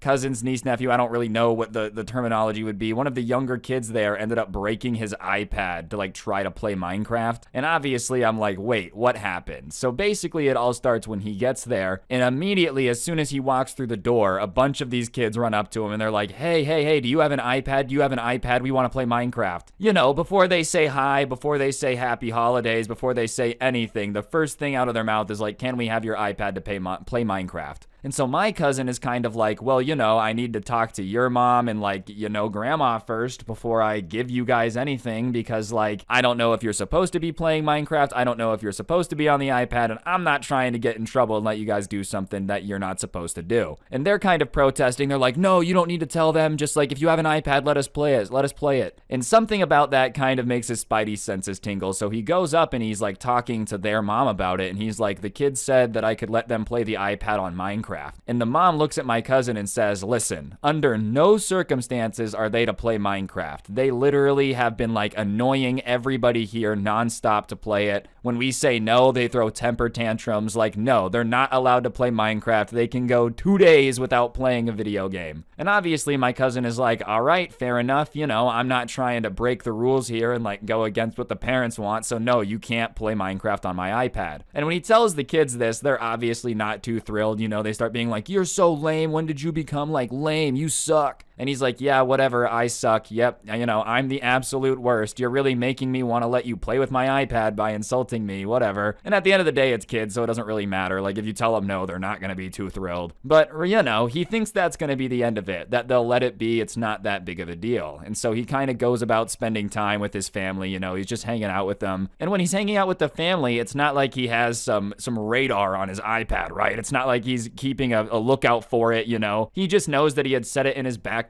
in his room. And so later that night, he was talking to his dad about something and wanted to show him this thing he was working on. And it just so happened that the thing he was working on was on his iPad. Now, you know, my cousin, for whatever reason, hadn't made a backup of this, so, like, if the iPad was missing, he wasn't going to be too thrilled, but he was just going to show his dad, so he goes up to his room, and he starts looking, and he's like, huh, that's weird, my iPad is no longer in my backpack, and that's bizarre, because, I know I left it in my backpack, right? So he, at first, is kind of thinking like, all right, maybe I just misplaced it, I took it somewhere. So he starts tearing apart the room, and his dad comes up because he had been gone for a while, and he's like, hey, what's taking you forever? And he's like, man, I feel insane, but I swear my iPad was in my backpack, and now I don't know where it is. And they're looking, and around that time, you know, the group of kids' mom comes into the room, and she's like, hey, has anyone seen the kids? And at that point, he realizes that not only is his iPad missing, but it's been insanely quiet. You know, usually there's a ton of chaos. It's like the Home Alone house, bro, just absolute chaos. But it's eerily silent. And at that point, he realizes that these kids have 100% taken the iPad to play Minecraft. They had probably just gone into the room, found it in his backpack, and were like, hey, finders keepers, losers weepers, but now they're missing. So they start looking around the house, and they're like, damn, these kids are hiding. And so as they're looking, they start yelling, you know, where are you? Come out now. You know, this isn't funny. Stop pretending like you're hiding. And the kids are not coming out of hiding, bro. It's like they are committed to keeping this iPad, dude. They're literally going to be hiding until they graduate high school just to make sure that they can watch as much YouTube as humanly possible. And finally, my cousin's dad is like, look, the only place that we haven't checked is the attic. You know, I don't know how they would have gotten in there and like closed the entrance without anyone knowing, but that's got to be where they are. So they pull down the little ladder thing to go into the attic, and they tell my cousin to like go up there and look. And sure enough, he starts coming up the ladder, and as he comes up, he sees the screen kind of reflecting off, and he can see the shadows of everyone watching the iPad. So he yells out like, I see you over there, come back, you guys took my stuff, that's not funny. And he sees like a bunch of eyes turn and look at him, and it's just this group of kids over the iPad, and they're like, we're not giving it back. And he's like, no, you guys, come on, get out of the attic, like this isn't funny. And he's starting to get really annoyed. And at that point, every adult in the house is getting annoyed, because these kids had literally like stolen this iPad, crawled up into the attic, been making everybody look for them for like 40 minutes. And so he kind of starts to be like, look, you guys are gonna get out of the attic in the next 10 seconds, or like, you know, you're gonna be in real trouble. And all of them are kind of like, all right, well then I guess we're gonna get in real trouble, and at least we'll be able to play the iPad. I don't understand if they knew how these negotiations worked, you know, somehow in their mind keeping the iPad and playing Minecraft was an option. Obviously that wasn't gonna be the case. Like, even in the best case scenario, bro, you're an incredible negotiator. You kind of lose the ability to keep the iPad once you take it out of their backpack and then proceed to hide and make them search for you for 40 minutes. Like, they're probably not gonna let you keep it. But anyways, they're kind of arguing back and forth, and at that point my cousin comes back down the ladder, and he's like, they're not gonna come out. And the kid's mom, or at least some of the kid's mom, is like, all right, well, let me get up there and try. So she crawls up there, and she's yelling at them, and the same thing. They're just not listening. They're like, yo, that sucks. Anyways, we're playing Minecraft, leave us alone. And at that point, the grandpa, you know, my cousin's dad, is like, well, I'm gonna go up there and I'm getting the iPad because I don't want them in the attic. This is getting ridiculous, you know, this is disrespectful. So he goes up there, and he walks over to him, and he takes the iPad, and instead of them being like, fine, you got us, he starts being like, what are you doing? And my cousin climbs back up the attic ladder, and when he looks, dude, this horde of angry iPad kids is just like swarming his dad and being like, give us it back. And they're literally trying to like wrestle the iPad from their grandpa's hands. And at that point, my cousin goes up the ladder to like help his grandpa from this horde of children that are basically being World War Z zombies trying to like, devour the iPad. And he walks over there and he's like, guys, stop, it's just an iPad. And they're like, we want to play Minecraft.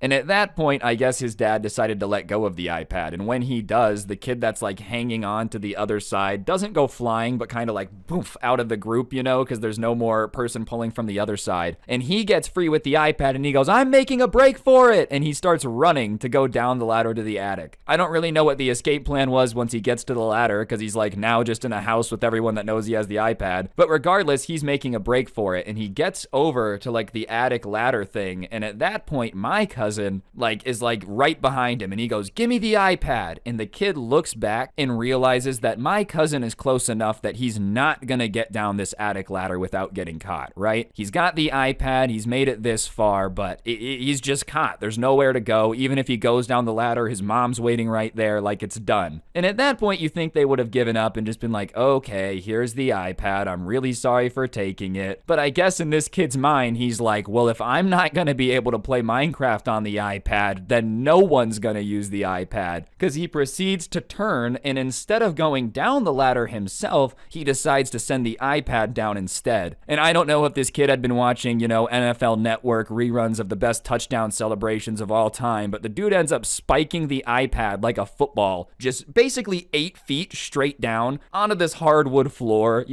And obviously my cousin sees him throw it, doesn't see the iPad hits the ground, but hears it, and is like, are you kidding me? And he hears the kid's mom being like, did you just throw the iPad? And the kid who throws it goes, no, I just dropped it. And he's like, no, you didn't. I watched you throw it. And it was almost like once the kid realized that he had been seen throwing the iPad that he messed up, because he starts being like, I'm sorry, I didn't mean to break it. And my cousin at that point is just pissed. And he's like, yeah, whatever, dude, you didn't mean to break it. I literally just watched you throw it down the ladder. And so at that point, the grandpa's pissed. He's like, everyone out of the attic now. And the way he says it, everybody just kind of knows he's not kidding. So everyone calmly goes to the ladder and crawls down. And as they get off the attic ladder, he's looking at like the hardwood floor where the kid had thrown the iPad. And the way the kid had thrown the iPad, like the corner of it had just hit the hardwood floor. So there's literally like a chunk out of the hardwood floor plank that he had hit. So that's going to cost money to fix. And on top of it, if you've ever dropped like an Apple device right on the corner with any type of force, that screen's probably gonna crack. Now you throw it down a ladder with enough time for it to get some momentum behind it right onto the corner. You can assume what this thing looked like. It was one of those iPads that was the thinner models, and so like the screen's all cracked, and it literally was kind of like bent on that corner where he had thrown it onto the ground. And his dad, the grandpa of all these kids, is not happy. He's like, are you guys kidding me? Look what you did to my floor. Do you have any idea how much money that's gonna cost? You guys think that Minecraft was worth it? Like you're entitled to take other people's technology? And the kids are just kind of sitting there getting yelled at. And, they're like not really apologizing. They're like, well, if you would have just let us play Minecraft, none of this would have happened, is literally kind of what they're saying. And listen, they're young, so it's not like they're the most expert people on the planet. This isn't an adult on trial in front of lawyers. But you would think by now they would have at least recognized that like, oh, okay, we probably shouldn't have taken his stuff and broken it, because now he doesn't have an iPad and that's kind of on us. And my cousin is extremely pissed because he's realizing that like this is messing up not only his iPad, like just breaking something expensive is not fun, but on top of that, like all of this work stuff, all this stuff he was going to show his dad is on the iPad, and he's not 100% that he's got any backups of it anywhere, which listen, hey, kind of on my cousin, but at the same time, it's not like he expected his iPad to be taking skydiving lessons when he was at this family reunion thing, that's just not what you're expecting. But whatever, he's kind of like, look, you guys have really set me back on my work, like, do you feel bad at all? And they're like, no, not really. Like I said, you should have given us the iPad and we could play Minecraft. And at that point, my cousin's like, well, guess what? Your mom's gonna buy me a new iPad now. And the mom is like, I am?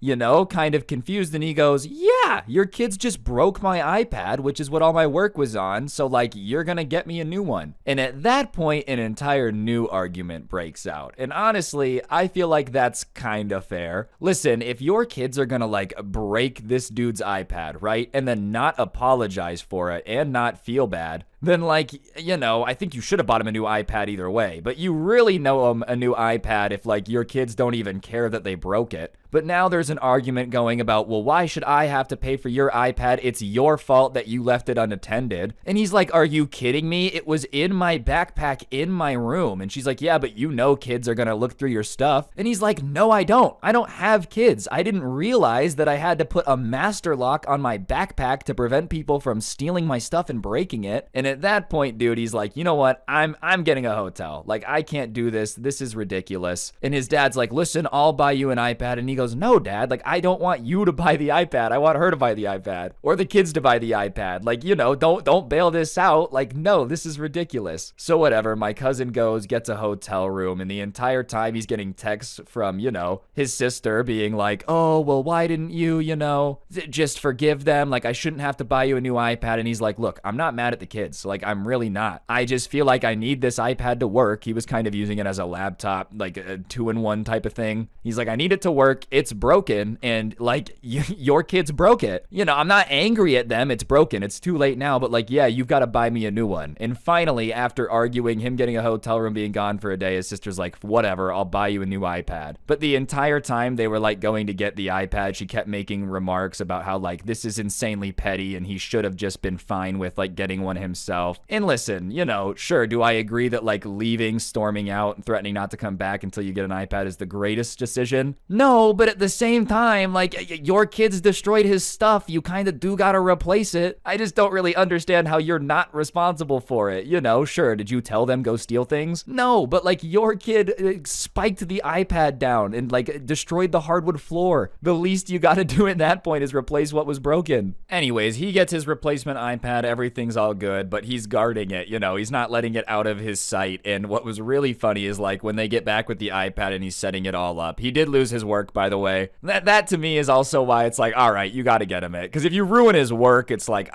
obviously should have saved it to the cloud, should have saved it somewhere. You know, that's kind of dumb. But at the same time, you know, he's kind of reworking everything, trying to get as much as he can back. And the entire time he's doing it, his cousins keep coming up to him being like, can I play the iPad? And by the third time he asked, he looked at him and he's like, let me get this straight. You guys destroyed my last one and you think I'm going to let you play with this one? And even the little kids were kind of like, all right, yeah, fair enough when you say it that way. Back when I was really young, this spoiled kid ended up stealing my Game Boy and I was not too thrilled with it. So, I figured since I'm doing the shorter stories this month, I would tell it to y'all because I think you're going to enjoy it. So without further ado, let's go, baby. Don't steal someone's Game Boy. Alright, so this story doesn't take place in school, but something very similar. My parents had to work when I was younger, so like during the summer, sometimes I would have to go to this like a rec center and hang out with kids there. And honestly, I was not the biggest fan of it, okay? I've always kind of liked to just kind of chill, do my own thing, play some Pokemon, play some video games. So just being in a situation where I was forced to like, you know, do stuff I didn't want to do with people I didn't necessarily know was never something I was hyped about. And because of that, my parents were kind of like, well, you can take your Game Boy, that's fine, you just can't be alone. I was too young for that. So I was like, all right, bet, I'll take my Game Boy, I'll just kind of be able to do what I want to do, play Pokemon Fire Red, and everyone's gonna leave me alone. The only issue was, obviously, I didn't think this through too far, is that everybody that didn't have a Game Boy that was there, like liked Pokemon, was constantly bugging me to like play my Game Boy, play Pokemon. And listen, I understand that that's what's gonna happen. You know, I'm the idiot that brought the Game Boy here. Obviously, people were gonna want to watch me play and borrow it. But because it was my Game Boy, and at the time it was basically my most prized possession to ever exist, there was no way I was about to let anybody just play it. Especially on Pokemon. Are you kidding me? The last thing I need is one of you guys to teach my Blastoise and HM I can't make it forget. You know, the last thing I want is you guys wasting my Master Ball on something dumb. So no, I wasn't really down to let people play my Game Boy. And a lot of the people didn't like that I wasn't letting people play my Game Boy, which listen, I'm sure it was annoying from their perspective. But at the same time, I don't don't gotta let you just like play with my stuff. And there was this one kid that was super entitled that I'm gonna name Kevin for the rest of the story. And Kevin was probably the most persistent about insisting that I let him play my Game Boy. And he would say stuff like, well, I have a Game Boy at my house, so I know how to use it. I won't break it. And my reply would be like, well, then you should bring your Game Boy, bro. He would argue with me about everything I'm doing while like people would watch me play was wrong. And overall, I just really didn't want Kevin to play my Game Boy. I didn't want anyone to touch it, but if you're gonna be sitting there critiquing me while you're watching me play, I really don't want to let you borrow it. But sure enough, one time I had to go to the bathroom, and one of my friends that I had gotten to know, kind of, was asking if he could play the Game Boy while I went to the bathroom. And I literally didn't want to let anyone use it, but at the same time, I didn't want to take it to the bathroom, so I was like, fine, you can play, but don't use my Master Ball, don't teach my Pokemon any moves, and whatever you do, do not let anyone else play this Game Boy. I will be right back. Do not let anyone else touch it. That was kind of what I said before I left. And I wasn't trying to guard this thing like it was some rare golden treasure. I was just young and it was my Game Boy, dude. Like this thing was just my prized possession. So whatever, I go to the bathroom and I'm gone for maybe 3-4 minutes, and I come back out and I walk up to my friend and I go, hey, can I have my Game Boy back? And he goes, oh, I gave it to Kevin. And I'm like, what do you mean you gave it to Kevin, bro? I told you not to give it to anyone. Where's my Game Boy? And he's like, no, Kevin said that it was cool if he played it. You told him it was okay because he saw you in the bathroom. And I'm like, I never told Kevin he's allowed to play my Game Boy. He had seen me walked away and walked up to this dude and been like, Ryan said it's cool if I play it. So sure enough, my friend, not knowing any better, had just kind of given it to him. And at that point, I'm pissed. Like, I'm annoyed with my friend, but I'm more annoyed that Kevin has my Game Boy. And I'm especially annoyed because I start looking around to try to find him and get it back, and homie has just vanished off the face of the earth. It's like he had stolen my Game Boy, gotten the invisibility cloak from Harry Potter, and then teleported to another dimension to make sure that I was never going to be able to track him down. I'm like running around this rec center, dude. I'm looking in classrooms or like, the rooms that they have there. I'm looking in different groups. I'm searching for him, and I literally cannot find Kevin or my Game Boy literally anywhere. And listen, I was not trying to have to snitch in this situation, but after spending 15 minutes looking and not being able to find Kevin or my Game Boy, I was starting to get worried that he had like stolen it and gone home, So at that point, I finally decided to tell one of the workers there. And the workers were just like older teenage kids. It's not like they were, some boomers or anything. So I walked up to the one that I trusted the most, which was an older guy. And I was like, hey, this kid stole my Game Boy. And the reason I was telling this particular worker is me and him had talked about Pokemon before. So I knew if anyone was going to understand why I was so upset about it being missing, it was going to be him. And he's like, okay, well, did you tell him he could play it? And I'm like, no. And he goes, all right, well, what game do you have? And I was like, Pokemon. And he's like, all right, well,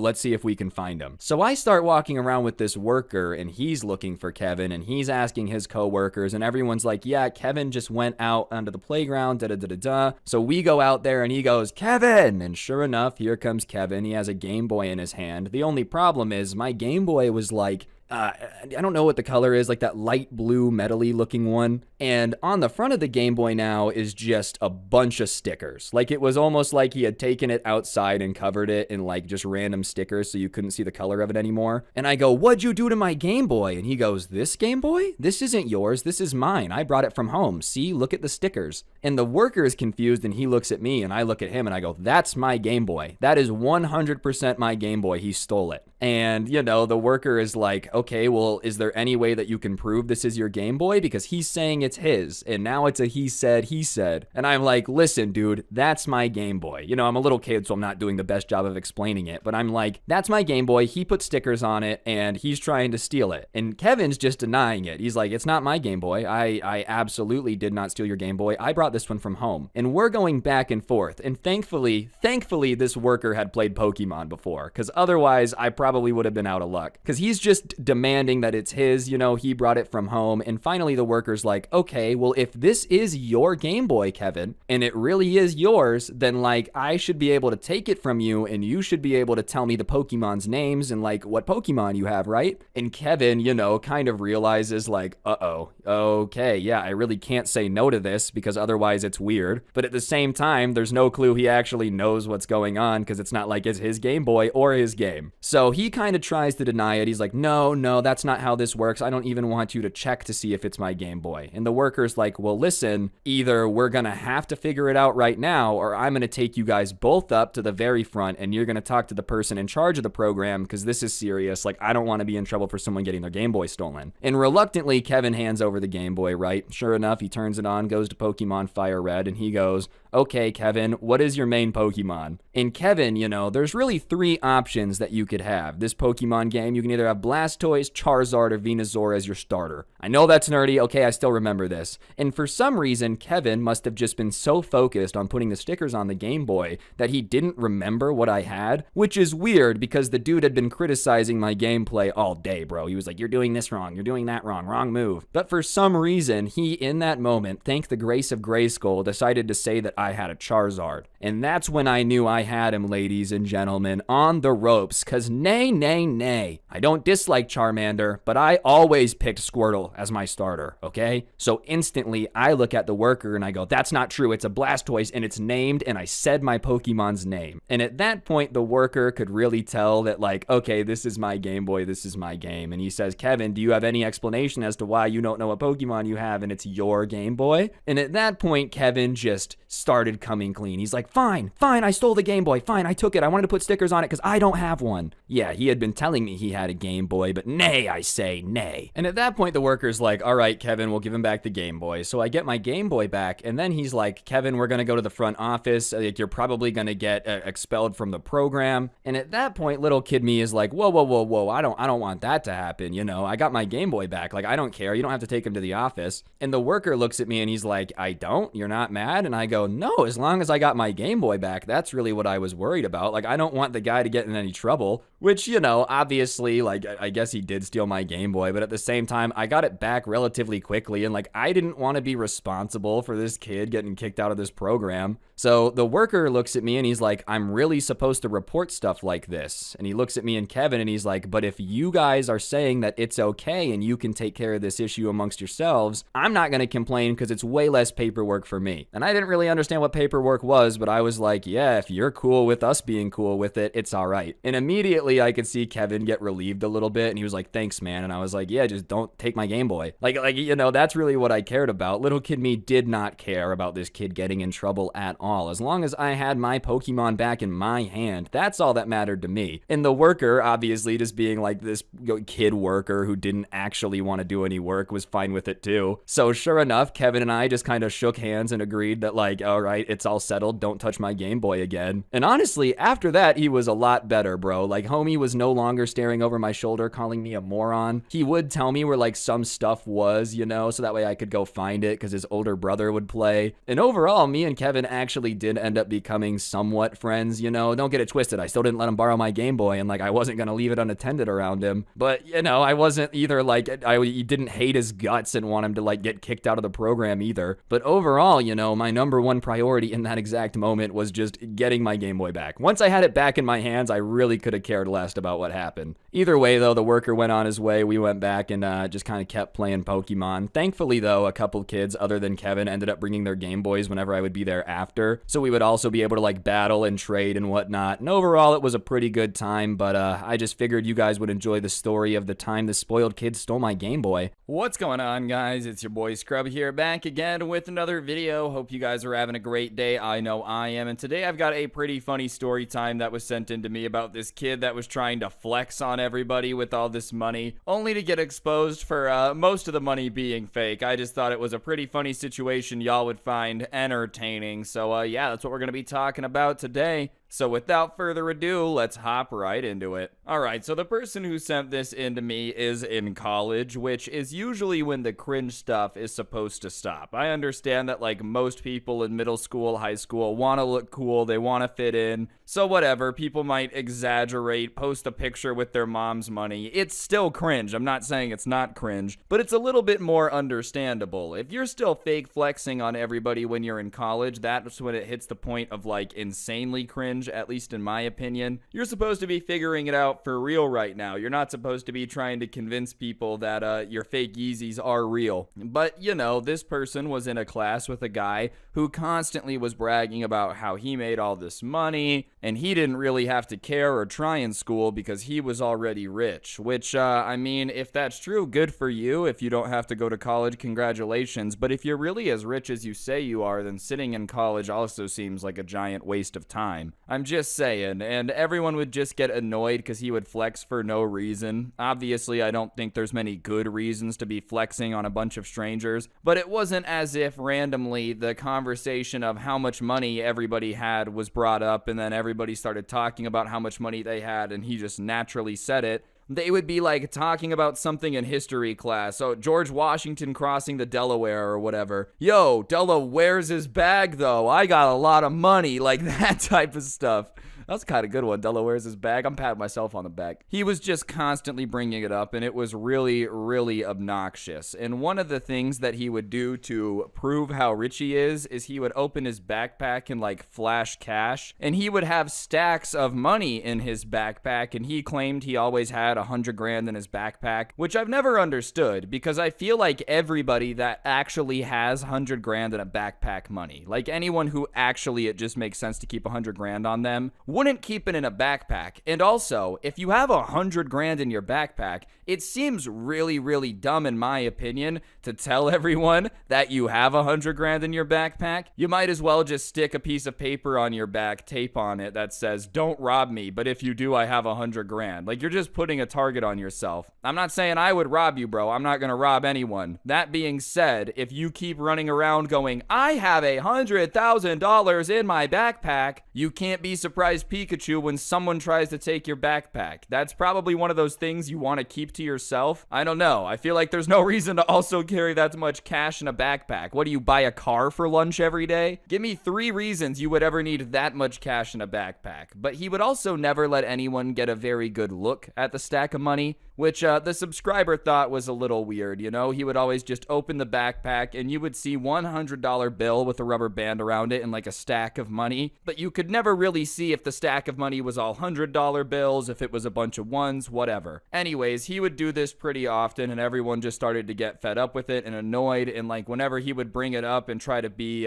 talking about how much money he has, everyone would just kind of roll their eyes and be like, "We get it, man. You have a lot of money." And that's when he started to get a little bit more brazen with how he would like flash these stacks of cash. It was almost as if he could tell people weren't as impressed with it anymore, but he wasn't smart enough to figure out like the last 10%, which was why they weren't impressed, which was no one cares. Instead, he was just like, "Oh, they've gotten used to how I flex now, so I just need to become more obnoxious with how I flash my money, because if I just flash my money more obnoxiously, then they'll think it's really cool again." I'm not sure why that's the conclusion he came to, but he started saying that he now had $250,000 in cash with him at all times. Once again, don't know why you would really advertise that, but he would open his backpack, and now the money in the backpack was kind of coming out of the backpack, and sure enough, it was the top was a $100 bill, and there was a rubber band around it, and it wasn't that the person who sent this to me was trying to prove that the guy was using fake money, but when he would show the stacks, it was just very obvious that like the paper underneath that $100 bill looked a little bit different. And one day he pointed it out to him and the guy got insanely defensive. He was like, "Hey man, why does all the paper in that stack look different?" And he starts going off about how obviously the subscriber is broke and has never held a lot of money in his life because $1 bills look different than $100 bills and he's a moron, and you know, money looks different. These aren't all $100 bills. He has some 20s and 10s in there.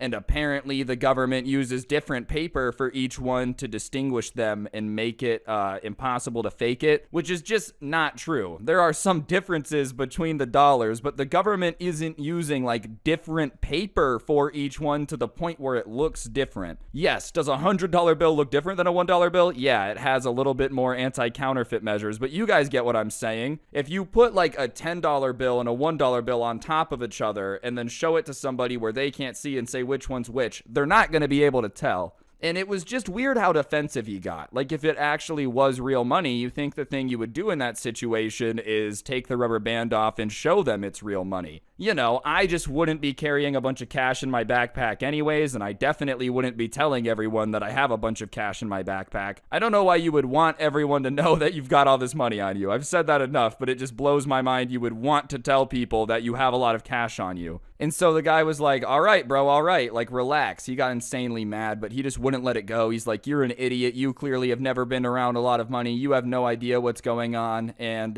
little did he know, the subscriber worked for an armored car company that would go and take cash deliveries. So not only did he kind of have a good idea of what money looked like, but the fact that he's calling him a moron who must have never been around money before, when it was literally part of this guy's job to be taking like hundreds of thousands of dollars from different locations to the place where they drop it off. He just thought it was funny. And so he's like, all right, man, all right, my bad. Once again, trying to drop it. But the guy from that point on really didn't like him. And he just kind of was going to let it slide. He was never going to call him out and try to expose him in front of everybody. But from then on, every time this guy would flex, he would make it a point to be like, I know that guy's really jealous because he's broke. And point at him and try to be like, yeah, see, he's dumb and broke and da-da-da-da-da, and that's why he's such a hater. And it got to the point where he was just kind of waiting for the chance to make him look stupid and point out that there was a pretty good chance that this money was fake. And finally, he got the opportunity when one day there was a situation in class where the teacher had brought up something about how, like, government debt, da-da-da-da-da, and this guy starts talking about, you know, he could probably get the government out of debt because he's so rich. And I think that makes me know that this guy's never been around money before, bro, because even if you are, like, rich, let's say hypothetically you're a multimillionaire, you're in the top 1%, you're doing well. We're like $17 trillion in debt, bro. I don't really think that, like, even if you are rich, you're going to be able to do a whole lot. Kudos to you if you want to go ahead and eliminate the national debt. I'm sure the country will be very grateful, but chances are you're not that rich. And he takes out his money, and he's holding two big bricks of money in his hands, and he's holding them up to his ears like it's a telephone. And he starts pretending that he's having a call with the president saying, yeah, do you need my money? Which, I'm not going to lie, is kind of funny. Like, oh, hello, Mr. President, do you need my money? But this time the teacher goes, okay, put it down, like this is not what class is about. And he stands up and tries to get mouthy with the teacher about, you think you can tell me what to do with all these bands? Which, yes, even if you are rich, I think the teacher is in charge of the classroom. I don't think that magically changes anything. The teacher's just going to look at him. Bro, you're right. Forget my class that you're paying money for. You have a lot of money. But when he does it, he like hits his knee on the desk when he pops up, and the money plops out of his hand. And it's such a big brick of money that there's a few different like rubber bands around it, and then a bigger rubber band with the rubber banded money. Well, the big rubber band pops, and when that happens, they kind of fling everywhere. And everyone's watching this happen, and he immediately screams, "No one touch my money!" But the subscriber just puts his foot on like one of the small stacks and slides it under his desk. And he's not going to steal it. I want to make that clear. He made it very clear that if it was really would have 100% given it back to him, said he missed one, but he just wanted to look. He was just curious. And so the guy picks them all up and he's counting, and he clearly doesn't know how much money was like in his hands because he says, okay, that's all of it. He doesn't even notice that there's one missing. And he sits back down and the teacher gives him a little bit of a talking to, or the professor, excuse me, being like, you know, this is college. This isn't high school anymore. No one cares about your money, da-da-da-da-da. And he's just kind of acting all arrogant, like, yeah, people who don't have money say they don't care about money, just like being annoying. Listen, I'm not saying money isn't cool. Like, money can buy cool things. Trust me, I would rather drive a Lamborghini than a Toyota if I have the choice. I would rather have, you know, an iPhone than a flip phone. Like, there are certain things that money is cool for, but to say that it's like the only thing that matters, or that it gives you special privileges to just interrupt a class, is pretty stupid. Anyways, while they're going back and forth, the kid who's trying to flex isn't paying attention, and so he takes it and he like unbands the first $100 bill off, and he takes it off, and sure enough, he starts looking. And the money underneath the $100 bill in this stack has like the motion picture use not real money written on it. And immediately he starts laughing. And it's while this guy's arguing with the teacher. And the guy looks over and is like, what's so funny, bro? And that's when he sees on the desk that the guy has a stack of the money and the $100 bill is off. And immediately he just starts freaking out. That guy's trying to steal my money, man. Why do you think it's funny to be touching my money? I don't think it's funny that your hands are on my money. It's kind of funny is hands around your money, bro, and you're starting to sound like Dr. Seuss. But whatever, he starts freaking out, trying to insinuate that this guy's trying to rob him. So the subscriber takes this chance to show everybody the truth, and he stands up and goes, you know how this guy's been flexing this money, saying that he doesn't need to care about school, da-da-da-da-da. I don't know if he's counted it or not, but apparently the only thing it's good for is shopping if you live in a movie. And he shows everybody that it says motion pictures made in America, blah, blah, blah, blah, blah, whatever. And everybody starts laughing, being like, dude, it's fake money. And now he's pissed and he's screaming, give me my money back, give me my money back. And he starts running over and trying to take it out of the subscriber's hands. And the subscriber, once again, was not trying to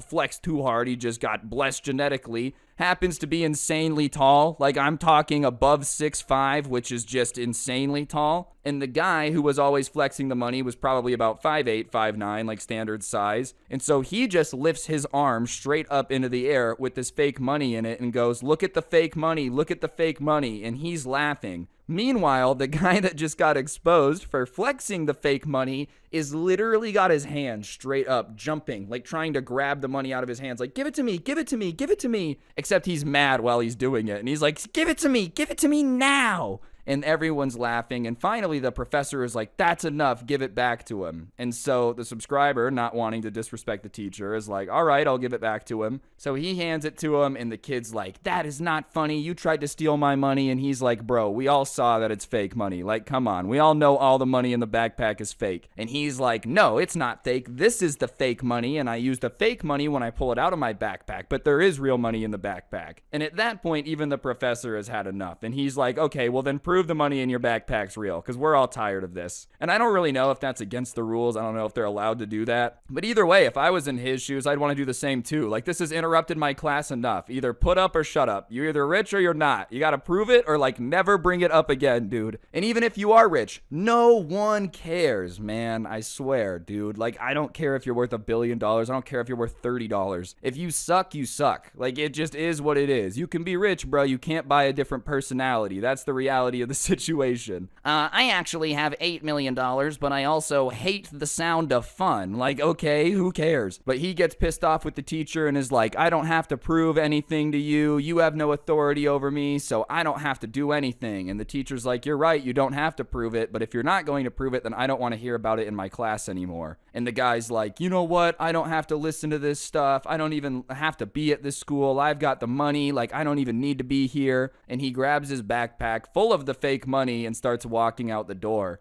And on the way out, someone in the class just yells out like, we all know it's fake, bro. And everybody starts laughing because, let's be honest, everyone in this class knows it's fake now. In his mind, he's like, all right, if I storm out of here, everyone will think that I'm actually super pissed off. And maybe a few of them will still think that I'm like super wealthy. But everyone in the class already didn't believe him because he was just constantly carrying around a backpack with $250,000 in it. Woo, that's such a smart idea. But he's storming out, and now he's just embarrassed because I think he probably realized that no one believed him in the first place. But he turned around and said that everyone in this class was haters and they were really going to regret talking to him like that when they saw him on TV one day, and how, you know, they just underestimated the skills of him at a young age. And listen, bro, for your sake, I hope you end up on TV. You're going to be the richest, most famous dude ever. But even if you're on TV one day, are you really going to sit there and tell whoever's interviewing you, yeah, I actually used to love to go places with a backpack full of fake money and flex on everyone? Like, either way, that still was what you were doing. Sorry. Like, even if one day you're really successful, the cringe is still there. And everyone's done cringe things. I'm not saying it like makes you irredeemable forever. It's just kind of a weird thing to say when you also are still cringe in this situation. I also love him being like, I'm so rich, I don't need this. I don't need to be at college at all. This is all dumb. And then like, why are you doing this? College isn't cheap. You know what I'm saying? Like, you're in a college class, but you don't have to do it. You just want to do it. I've heard of people going back to college if they have a super successful business or something. I'm never going to hate anyone for getting educated, but I also feel like those people wouldn't be rolling around saying they don't care about it. Because why are you paying for it if you don't care? Like, college just is a little too expensive to just be doing willy-nilly if you don't want to be there.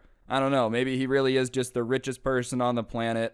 He gets $100 every time he tells someone he's rich. That's why he's doing it all the time or something. Either way, he leaves. And you think he would never have the balls to come back to that class. Like, I feel like if you have a freak out like this, your only option is to just move to a different country, change your names, wear a fake mustache everywhere you go. And I'd prefer it if you change your name to something funny. If you are going to go with a fake alias, you might as well go as funny as possible. It's an alias you're going to have to use for the rest of your life. So you got to do something silly like super rich boy. Richie Rich? Aw, for him, because he's so embarrassed, he probably would not want to relive it. Maybe you shouldn't be allowed to pick your secret identity. That kind of defeats the whole purpose, but I think it'd be funnier if it's like something that makes you ashamed of what you're changing your name for. Anyways, the next class, there's someone in class that apparently is not the kid who used to bring the backpack full of fake money, but there's someone who looks just like him in a hat and sunglasses in the class, and he's just ignoring everyone that says that guy's name. And then someone's like, "Who are you?" And he goes, "Oh, I'm new. I just transferred in." The guy is like pretending to be in a disguise and be someone different. And whatever, after that, everyone just dropped it, mainly because they didn't want to argue with this crazy dude. So they just let it slide. He was in the class, but the next time the class comes around, he walks in without the disguise on, so everyone's going to know it's him. And everyone's sitting there and da-da-da-da-da. The teacher leaves for a second to go do something, and somebody decides to like mess with him a little bit and goes, "Where were you last class? We missed you." Thinking he would be a little embarrassed or something because he came in a disguise, but instead the guy just looks at him and goes, "What are you talking about?" And the person who asked him just kind of asks him again, like, "Well, where were you last week? You were supposed to be in class and you weren't here. We missed you." And the guy, straight-faced, goes, "I don't know what you're talking about. I've never met you guys before." And they're like, "Dude, come on. We've literally been in class this entire year together." And he says that it's the first day that he's been in this class because he just transferred to this college. And everyone in the class is really confused because this is 100% the guy that used to fake with the flex, or fake flex the money, whatever. I'm trying to talk in English here. But they know it's him, but he's just denying that he's ever met them before and saying he just transferred in. So they ask him, "Well, what about last week with the money?" And he looks at them confused and is like, "What do you mean a couple weeks ago with the money? What do you mean last week with the money?" And they're like, "Yeah, you used to carry this backpack of cash with you and it ended up being fake." And he's just looking like none of this has ever been presented to him before, as if he really has no clue what's going on. He's genuinely seeming confused. And he's just like, "I don't know what you're talking about. I've never done that." And somebody calls him out at that point, and they're like, "Dude, come on. We know it's you. You can't gaslight us into thinking that didn't happen." And he goes, no, I'm not trying to gaslight you. You probably just have me confused because I have a twin brother. And everyone's like, "What?" And he says, yes, I transferred here. My evil twin brother transferred to my school. He's a big jerk, super arrogant. He actually carries a backpack of fake money. I think that's what you're talking about. And everyone's looking at this guy like he can't actually think that we're stupid enough to believe this, right? It's one thing to come in a disguise. You are already insulting your classmates' intelligence if you think that like you can do the good old Captain America disguise, put on a hat and sunglasses, and everyone is just magically, "Oh, who is that? Goodness gracious." Can I just talk about that for a second, bro? I can't remember which Marvel movie, but there's one where Captain America, the super soldier who's like 6'7", 300 pounds of pure muscle, is walking around and no one recognizes him because he has a baseball hat on. Like, all right, man, I don't know how realistic that is. Apparently that guy watched, or this guy watched that movie and thought that was the greatest idea ever. But when that didn't work, he just decided to go the whole evil twin route. But he's really sticking to it. And he's like, "No, I have an evil twin who,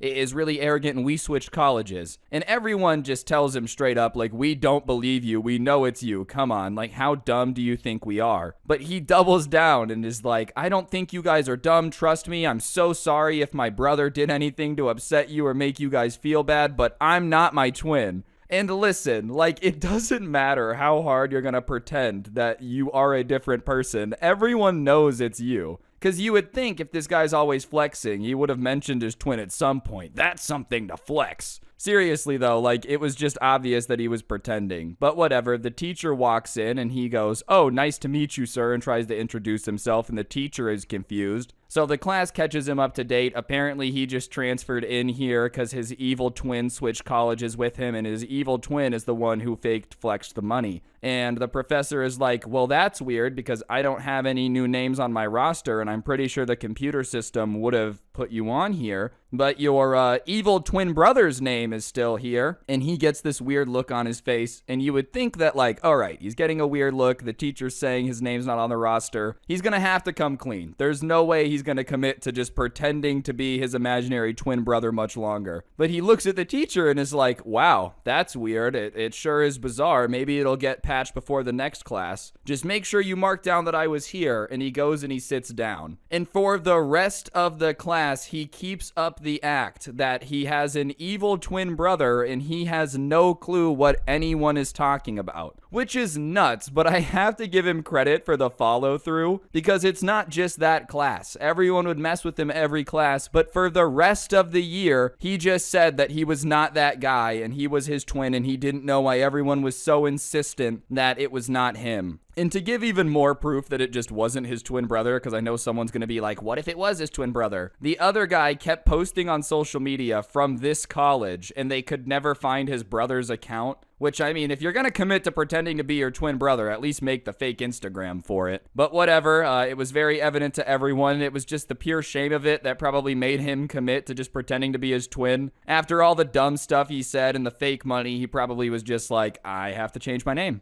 Anyways, guys, I just thought this story was hilarious. I thought you guys would enjoy it. If you did, I would really appreciate y'all taking a second to press the like button. Let me know what you thought in the comment section down below. And if you're new, subscribe and turn on those notifications. It really helps the video do better, and I would appreciate it. And if you like the story times, but you don't like the gameplay, you want to listen offline, I do post the audio versions over on Spotify. Feel free to go check that out. Link down below. And there's also going to be a link to a playlist I made for here on YouTube with some of my favorite story times of the year. So if you need something to listen to while you're gaming, doing chores, whatever, feel free to check that out. Link down below as well. On that note, I'm gonna go buy a bunch of fake money, fill up a backpack with it, run onto a bus screaming, "I'm just the Monopoly man," and then throw the fake money in the air and run off before everyone realizes it's fake. Ha ha ha ha ha ha, get trolled. And if anyone does catch me, I'll just say, no, that was my evil twin brother. He opened up a wormhole and switched places with me, and everyone's obligated to believe it. On that note, though, don't get anyone pregnant. If you do, make sure they're hot, and hopefully I'll see you guys next time. I'm out. Peace. Wow, you made it to the end of the video. You know what? You deserve at least $80 billion. I'm not gonna give it to you, but you can go get it. Now watch another video if you want. You ever just overhear something that you know you're not supposed to be hearing and you can't help but just giggle at it because it's so absurd? One day I was playing Xbox and this guy was like, "Yeah, I'll be right back." Leaves only to be talking to his mom way too loud and we heard everything. And your mom's supposed to be your biggest fan, but this guy got roasted by his mom on the Xbox mic. Thought y'all would enjoy it. Let's go. Nice racking her ass Brazilian. Just turned 21, but my bank's a million. Alright, what's going on, guys? It's your boy Scrub here, back again with another video. Here's yesterday's comment of the day. Appreciate all y'all doing that. Today, I've got a pretty short story time, but it's going to be one you guys are going to enjoy. Me and my friends back in the day were super into Halo Reach. We would go and play like Forge and just spend hours making maps, making mini games, messing around. And we had one friend who was building something, and he was the host of the game, so he said that he was going to go eat dinner, but he was going to leave his Xbox on so we could keep playing. And we had done this before. It wasn't abnormal. Like, if someone had to go and they were the host of the world, they would just keep it running so no one had to leave and lose all their progress. So he leaves, and he happened to be using a Kinect mic. And for those of you that have never heard an Xbox 360 Kinect mic, consider yourself lucky, all right? This mic was so unbelievably horrible. It picked up so much background noise. And it didn't even sound good, like it was badly picking up background noise. It would make a vacuum sound like a blender full of nails. Those mics just sucked, and they picked up so much background noise that we started realizing we could kind of hear his parents and him having a conversation at the dinner table. And he's an only child, so he's like getting all the attention from his parents, and they're just kind of talking to him about school, what's going on.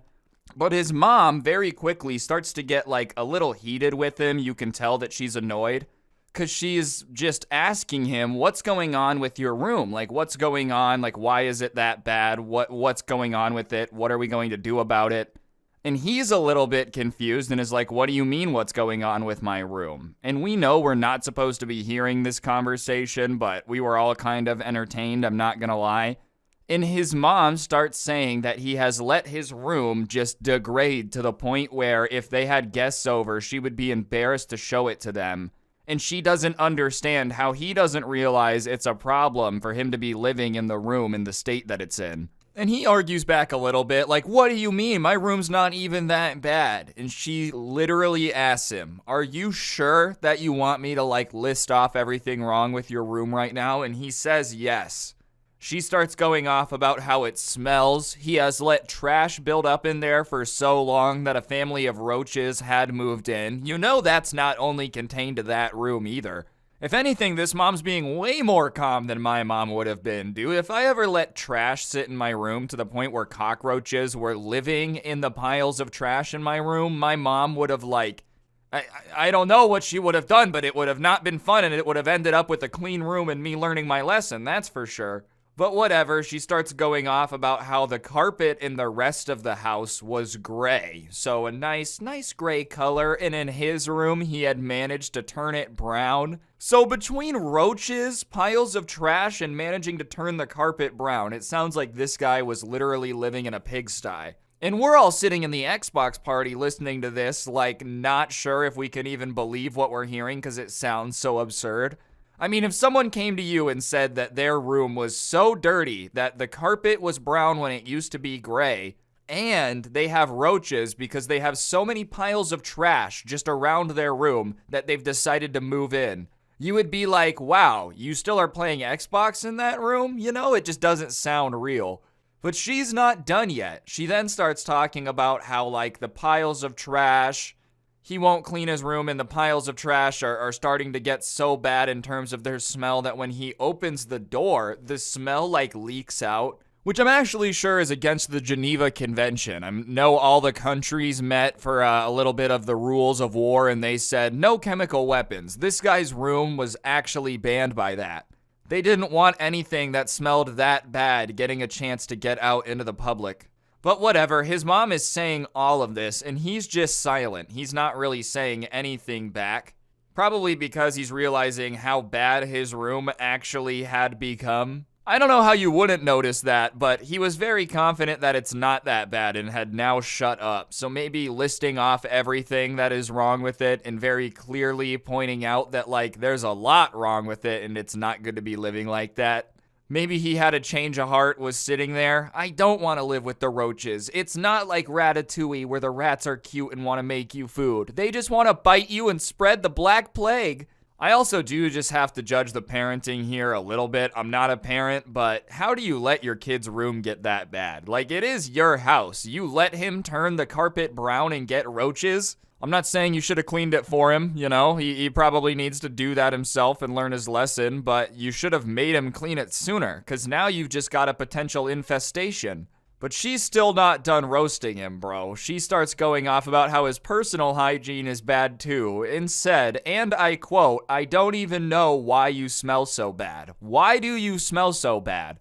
Which is a hard question to answer. The way she asked it, it was like she expected a reply, but what do you even say to that? Why do you smell so bad? I don't know, no shower. And we didn't know this guy super incredibly well. He was just an Xbox friend, so we had no clue what he smelled like. We weren't smelling him on a daily basis. Even my friends that I do see in real life, I don't really give them a whiff that often. But we're in tears laughing now up on this Xbox like, dude, this guy's living in a roach-infested room. He smells like beans. This is so cringe. All right, on screen's a gift card code. I give one of these away in every video, so if you're new, you should subscribe, and if you are subscribed, then you should press the like button, or no joke, no scam, you'll be transported to a Lego game, but as the bad guy against a player character, so you know you're done. But the guy we had played Xbox with, who had been quiet for all of this, decides that he's gonna start arguing back. And we hear him yelling back at his mom that it's his choice, and if he wants his room to be like that and he wants to smell this bad, that it's his freedom. And I guess technically, very technically, you have the right to do what you want, but why would you pick this? You want to smell so bad that, like, people have to plug their nose when they walk by you. You want people to think, PU. People don't even think PU under normal circumstances. That's straight from the 1920s. But this guy probably smelled so bad, you would still say it. And, like, why would you want to live in a room that has so much trash that there's rats and roaches, just creatures living off of your filth?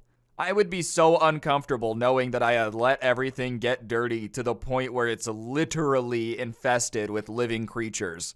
And even if all that still seems right to you, whatever, I want to live in a rat-infested house. It's just not your house. Unless you're paying the rent, unless you're paying the mortgage, buddy, it's not yours.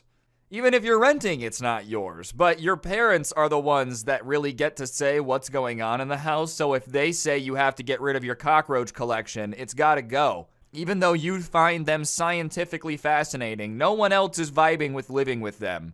But this argument goes on for a little bit, them going back and forth, him saying that, like, he has the right to treat his room however he wants, and it's his room, so they should just drop it. And she gives him an ultimatum that he has to clean it by the end of the week or there's going to be consequences and he's going to lose his console.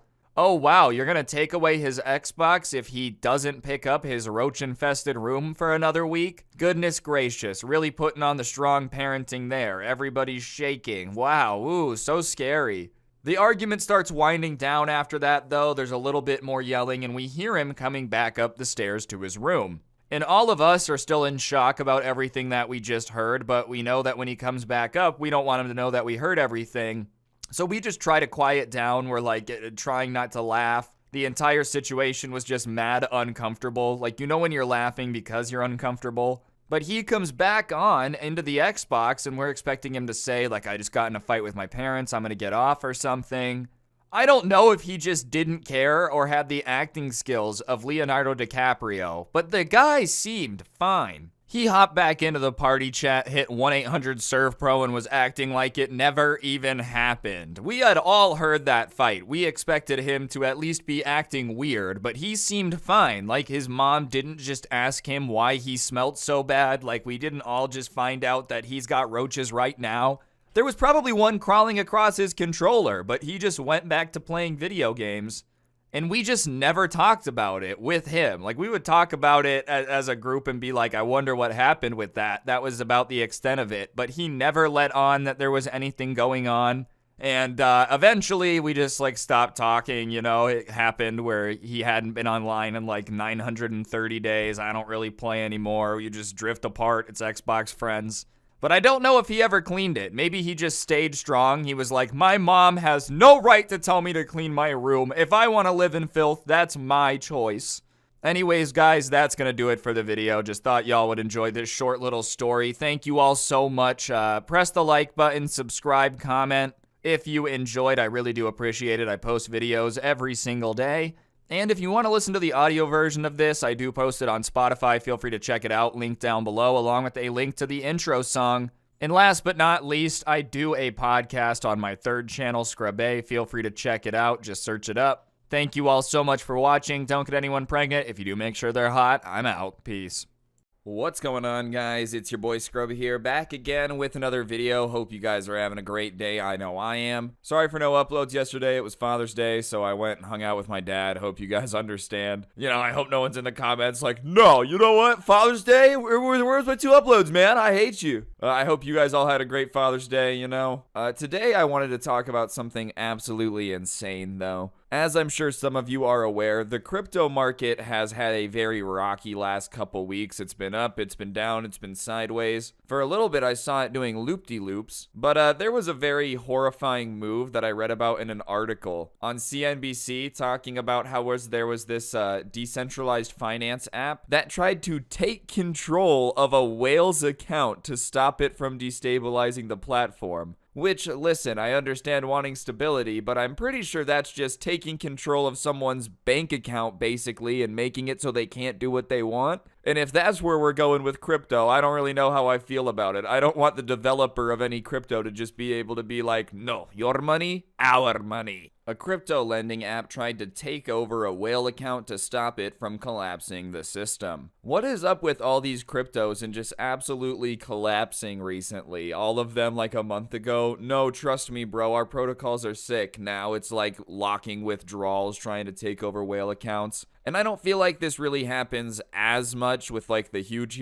cryptos. It tends to be a lot of the smaller coins, but I was watching CoffeeZilla, and I swear, because of CoffeeZilla, like I've just kind of become aware that I would say like 4 times out of 10, whatever crypto someone's talking about is just a giant pyramid scheme in one way or another. But I hate the idea of some company developers just being able to take over a whale account. If you don't know what a whale account is, it's just someone who has a lot of whatever cryptocurrency it is. Like if you're a Bitcoin whale, you would own, $100 million worth of Bitcoin or whatever. So the fact that they would be willing to just take over some of their biggest investors' accounts because they don't like what they're doing is insane. If your protocol is about to collapse, it's because you designed a bad protocol. You can't blame the guy that owns 30% of the coins. Decentralized finance platforms are going to extreme lengths to limit the fallout from a sell-off in crypto. Solend, a leading platform built on the Solana blockchain, tried to gain control of its largest account, a so-called whale investor it said could significantly influence market moves, and Solend users have since voted to block the move. Yeah, obviously the users are gonna veto this one. Alright guys, so if we don't like what you're doing for the stability of the platform, then we're just gonna take over your account, okay? Wait, no, not okay. No, I do not agree to this. I don't like the terms and conditions. Even if the whale is an idiot. I'm not sitting here saying the whale is perfect, but that's just a can of worms that you really don't want opened if you're investing money into a platform. Especially because the entire point of decentralized finance is to like not be traditional, not be a bank where your assets can get seized and all that stuff. And they're basically like, nah, we're just gonna do everything the exact same way as everybody else. Forget the decentralization. If we just feel like taking your account, we're going to. Also, there's just a huge crypto sell-off right now. It seems like they're like afraid that this whale could somehow cause a dip. But if you're just gonna like shut down everyone's account when you think they might cause a problem, isn't that just kind of like fixing the market? Stuff can't only go up. Oh no, our price is gonna go down. Quick, just shut off everyone's account. Like, what? Solend said a single whale is sitting on an extremely large margin position, potentially putting the protocol and its users at risk. In the worst case, Solend could potentially end up with bad debt, the firm said, and this could cause chaos, putting a strain on the network. The account concerned had deposited 5.7 million SOL tokens into Solend, accounting for more than 95% of deposits. Against that, it was borrowing $108 million in stablecoin USDC and Ether. Wait, so if I understand that correctly, this entire protocol, 95% of all deposits are from one person? That's just a very stupid system. I understand it's decentralized finance, but there should be a rule in place that like one person can't get more than 50% of all coins in existence, because that's just making it have to be like a dictatorship. Because listen, your development team, yeah, you don't own crap anymore. If he owns 95% of the project, you guys all work for him. Imagine someone owning 95% of a company and then the 5% being like, we're going to take over your 95% because we don't like what you're doing. I don't think that's how it works. I'm pretty sure he just owns you now. Who would have thought that if you wanted to guide a project, selling 95% of everything the project owns is a horrible idea to keep control? Yeah, it can cause chaos. You know what else would cause chaos? Letting one person have that much control. When were you guys going to like realize this and fix this? As long as the price went up, everything was cool. Yeah, you know, we'll let one guy own 95% of it. The price goes down. No. Like I said, this makes it even crazier that they wanted to seize his account, because if he's really 95% of deposits, it's nuts that the 5% could go take control of the account. Like, think about that in terms of a democracy, right? You have a country and 5% of people vote for something, 95% of people disagree, and they're like, oh no, yeah, we're gonna have to go with the 5%. On Sunday, Solend passed a proposal granting it emergency powers to take over the account, an unprecedented move in the DeFi world. Solend said the measure would allow it to liquidate the whale's assets via over-the-counter transactions, as opposed to on-exchange trades, to avoid the possible cascade of liquidations. oh yeah, we're just going to take over this account and liquidate all of it. So what does he get in return? Are you going to give him the profit? Like, this entire situation is just so messy. So you're going to take over the account, liquidate it, apparently worth, I don't know if he's borrowing against it, 108 million minimum, 95% of deposits, whatever that number is. Are you going to give him the money for what it's worth, or are you going to give him the money for what it was worth 2 months ago? Because he wasn't going to sell. He was going to hold on if it's already tanked this low and he still has it. So you're forcing him to sell at a loss compared to what it was when he could have just hold on, and who knows if it would ever come back. I'm not saying guaranteed that it would ever go back up. Who knows? But you see what I'm saying? Like, this entire situation is tricky because this company's taking over and they're going to decide when you sell your stuff. Well, that's not the entire point of investing. I'm supposed to be in charge of this. So, yeah, I don't know. I think they should have expected a massive amount of community backlash because anyone that's, like, watching this and invested in this would probably not like the idea of what they're explaining. The move led to backlash on Twitter, with some questioning Solan's decentralization,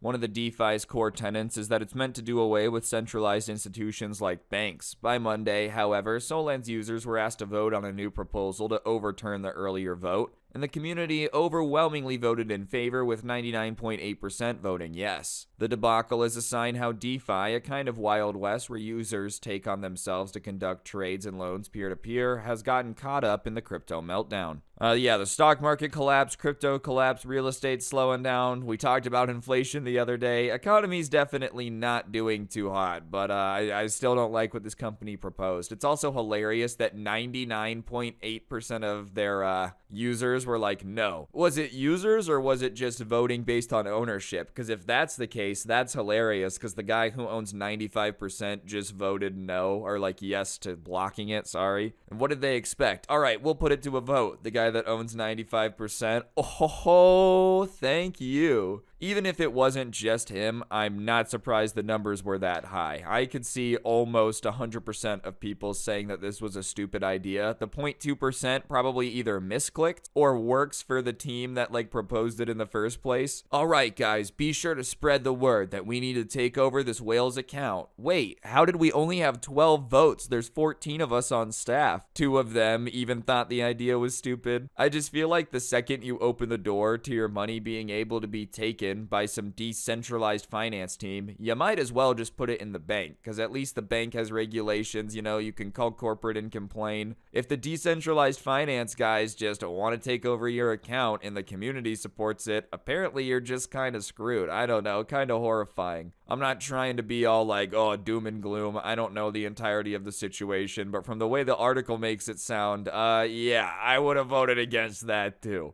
What's next, dude? Are we just going to make someone the king of crypto and he's in charge of everyone's account, and when they can and can't sell crypto, is it just going to become some insane cult? You time travel 300 years into the future, there's just like shrines to different cryptos everywhere, and everyone's like, the creator says we can no longer sell. Who's the creator? Them. They point up, there's like some giant alien ship like the Buzz Lightyear movie. Either way, just remember, as long as you got it legitimately, you own what you own. Don't let some random person be like, for your own good, I'm going to take control of your finance. Like, nah, bro, alright? As long as I'm of right mind and I obtained all the funds legitimately, they're my funds, buckaroo, and I don't care how many times you put it to a vote. I'm never going to support somebody not being in control of their own money as long as everything's legit. You know, you're money laundering or something, that switches it up. Anyways, guys, I think that's going to do it for the video. Hopefully you enjoyed. If you did, I'd appreciate y'all taking a second to press the like button. Let me know what you thought in the comment section down below, and subscribe if you're new. I try to post 2 videos a day on the channel. There will be another one coming out later today. But yeah, thank you all so much for watching. Don't get anyone pregnant. If you do, make sure they're hot. I'm out. Peace.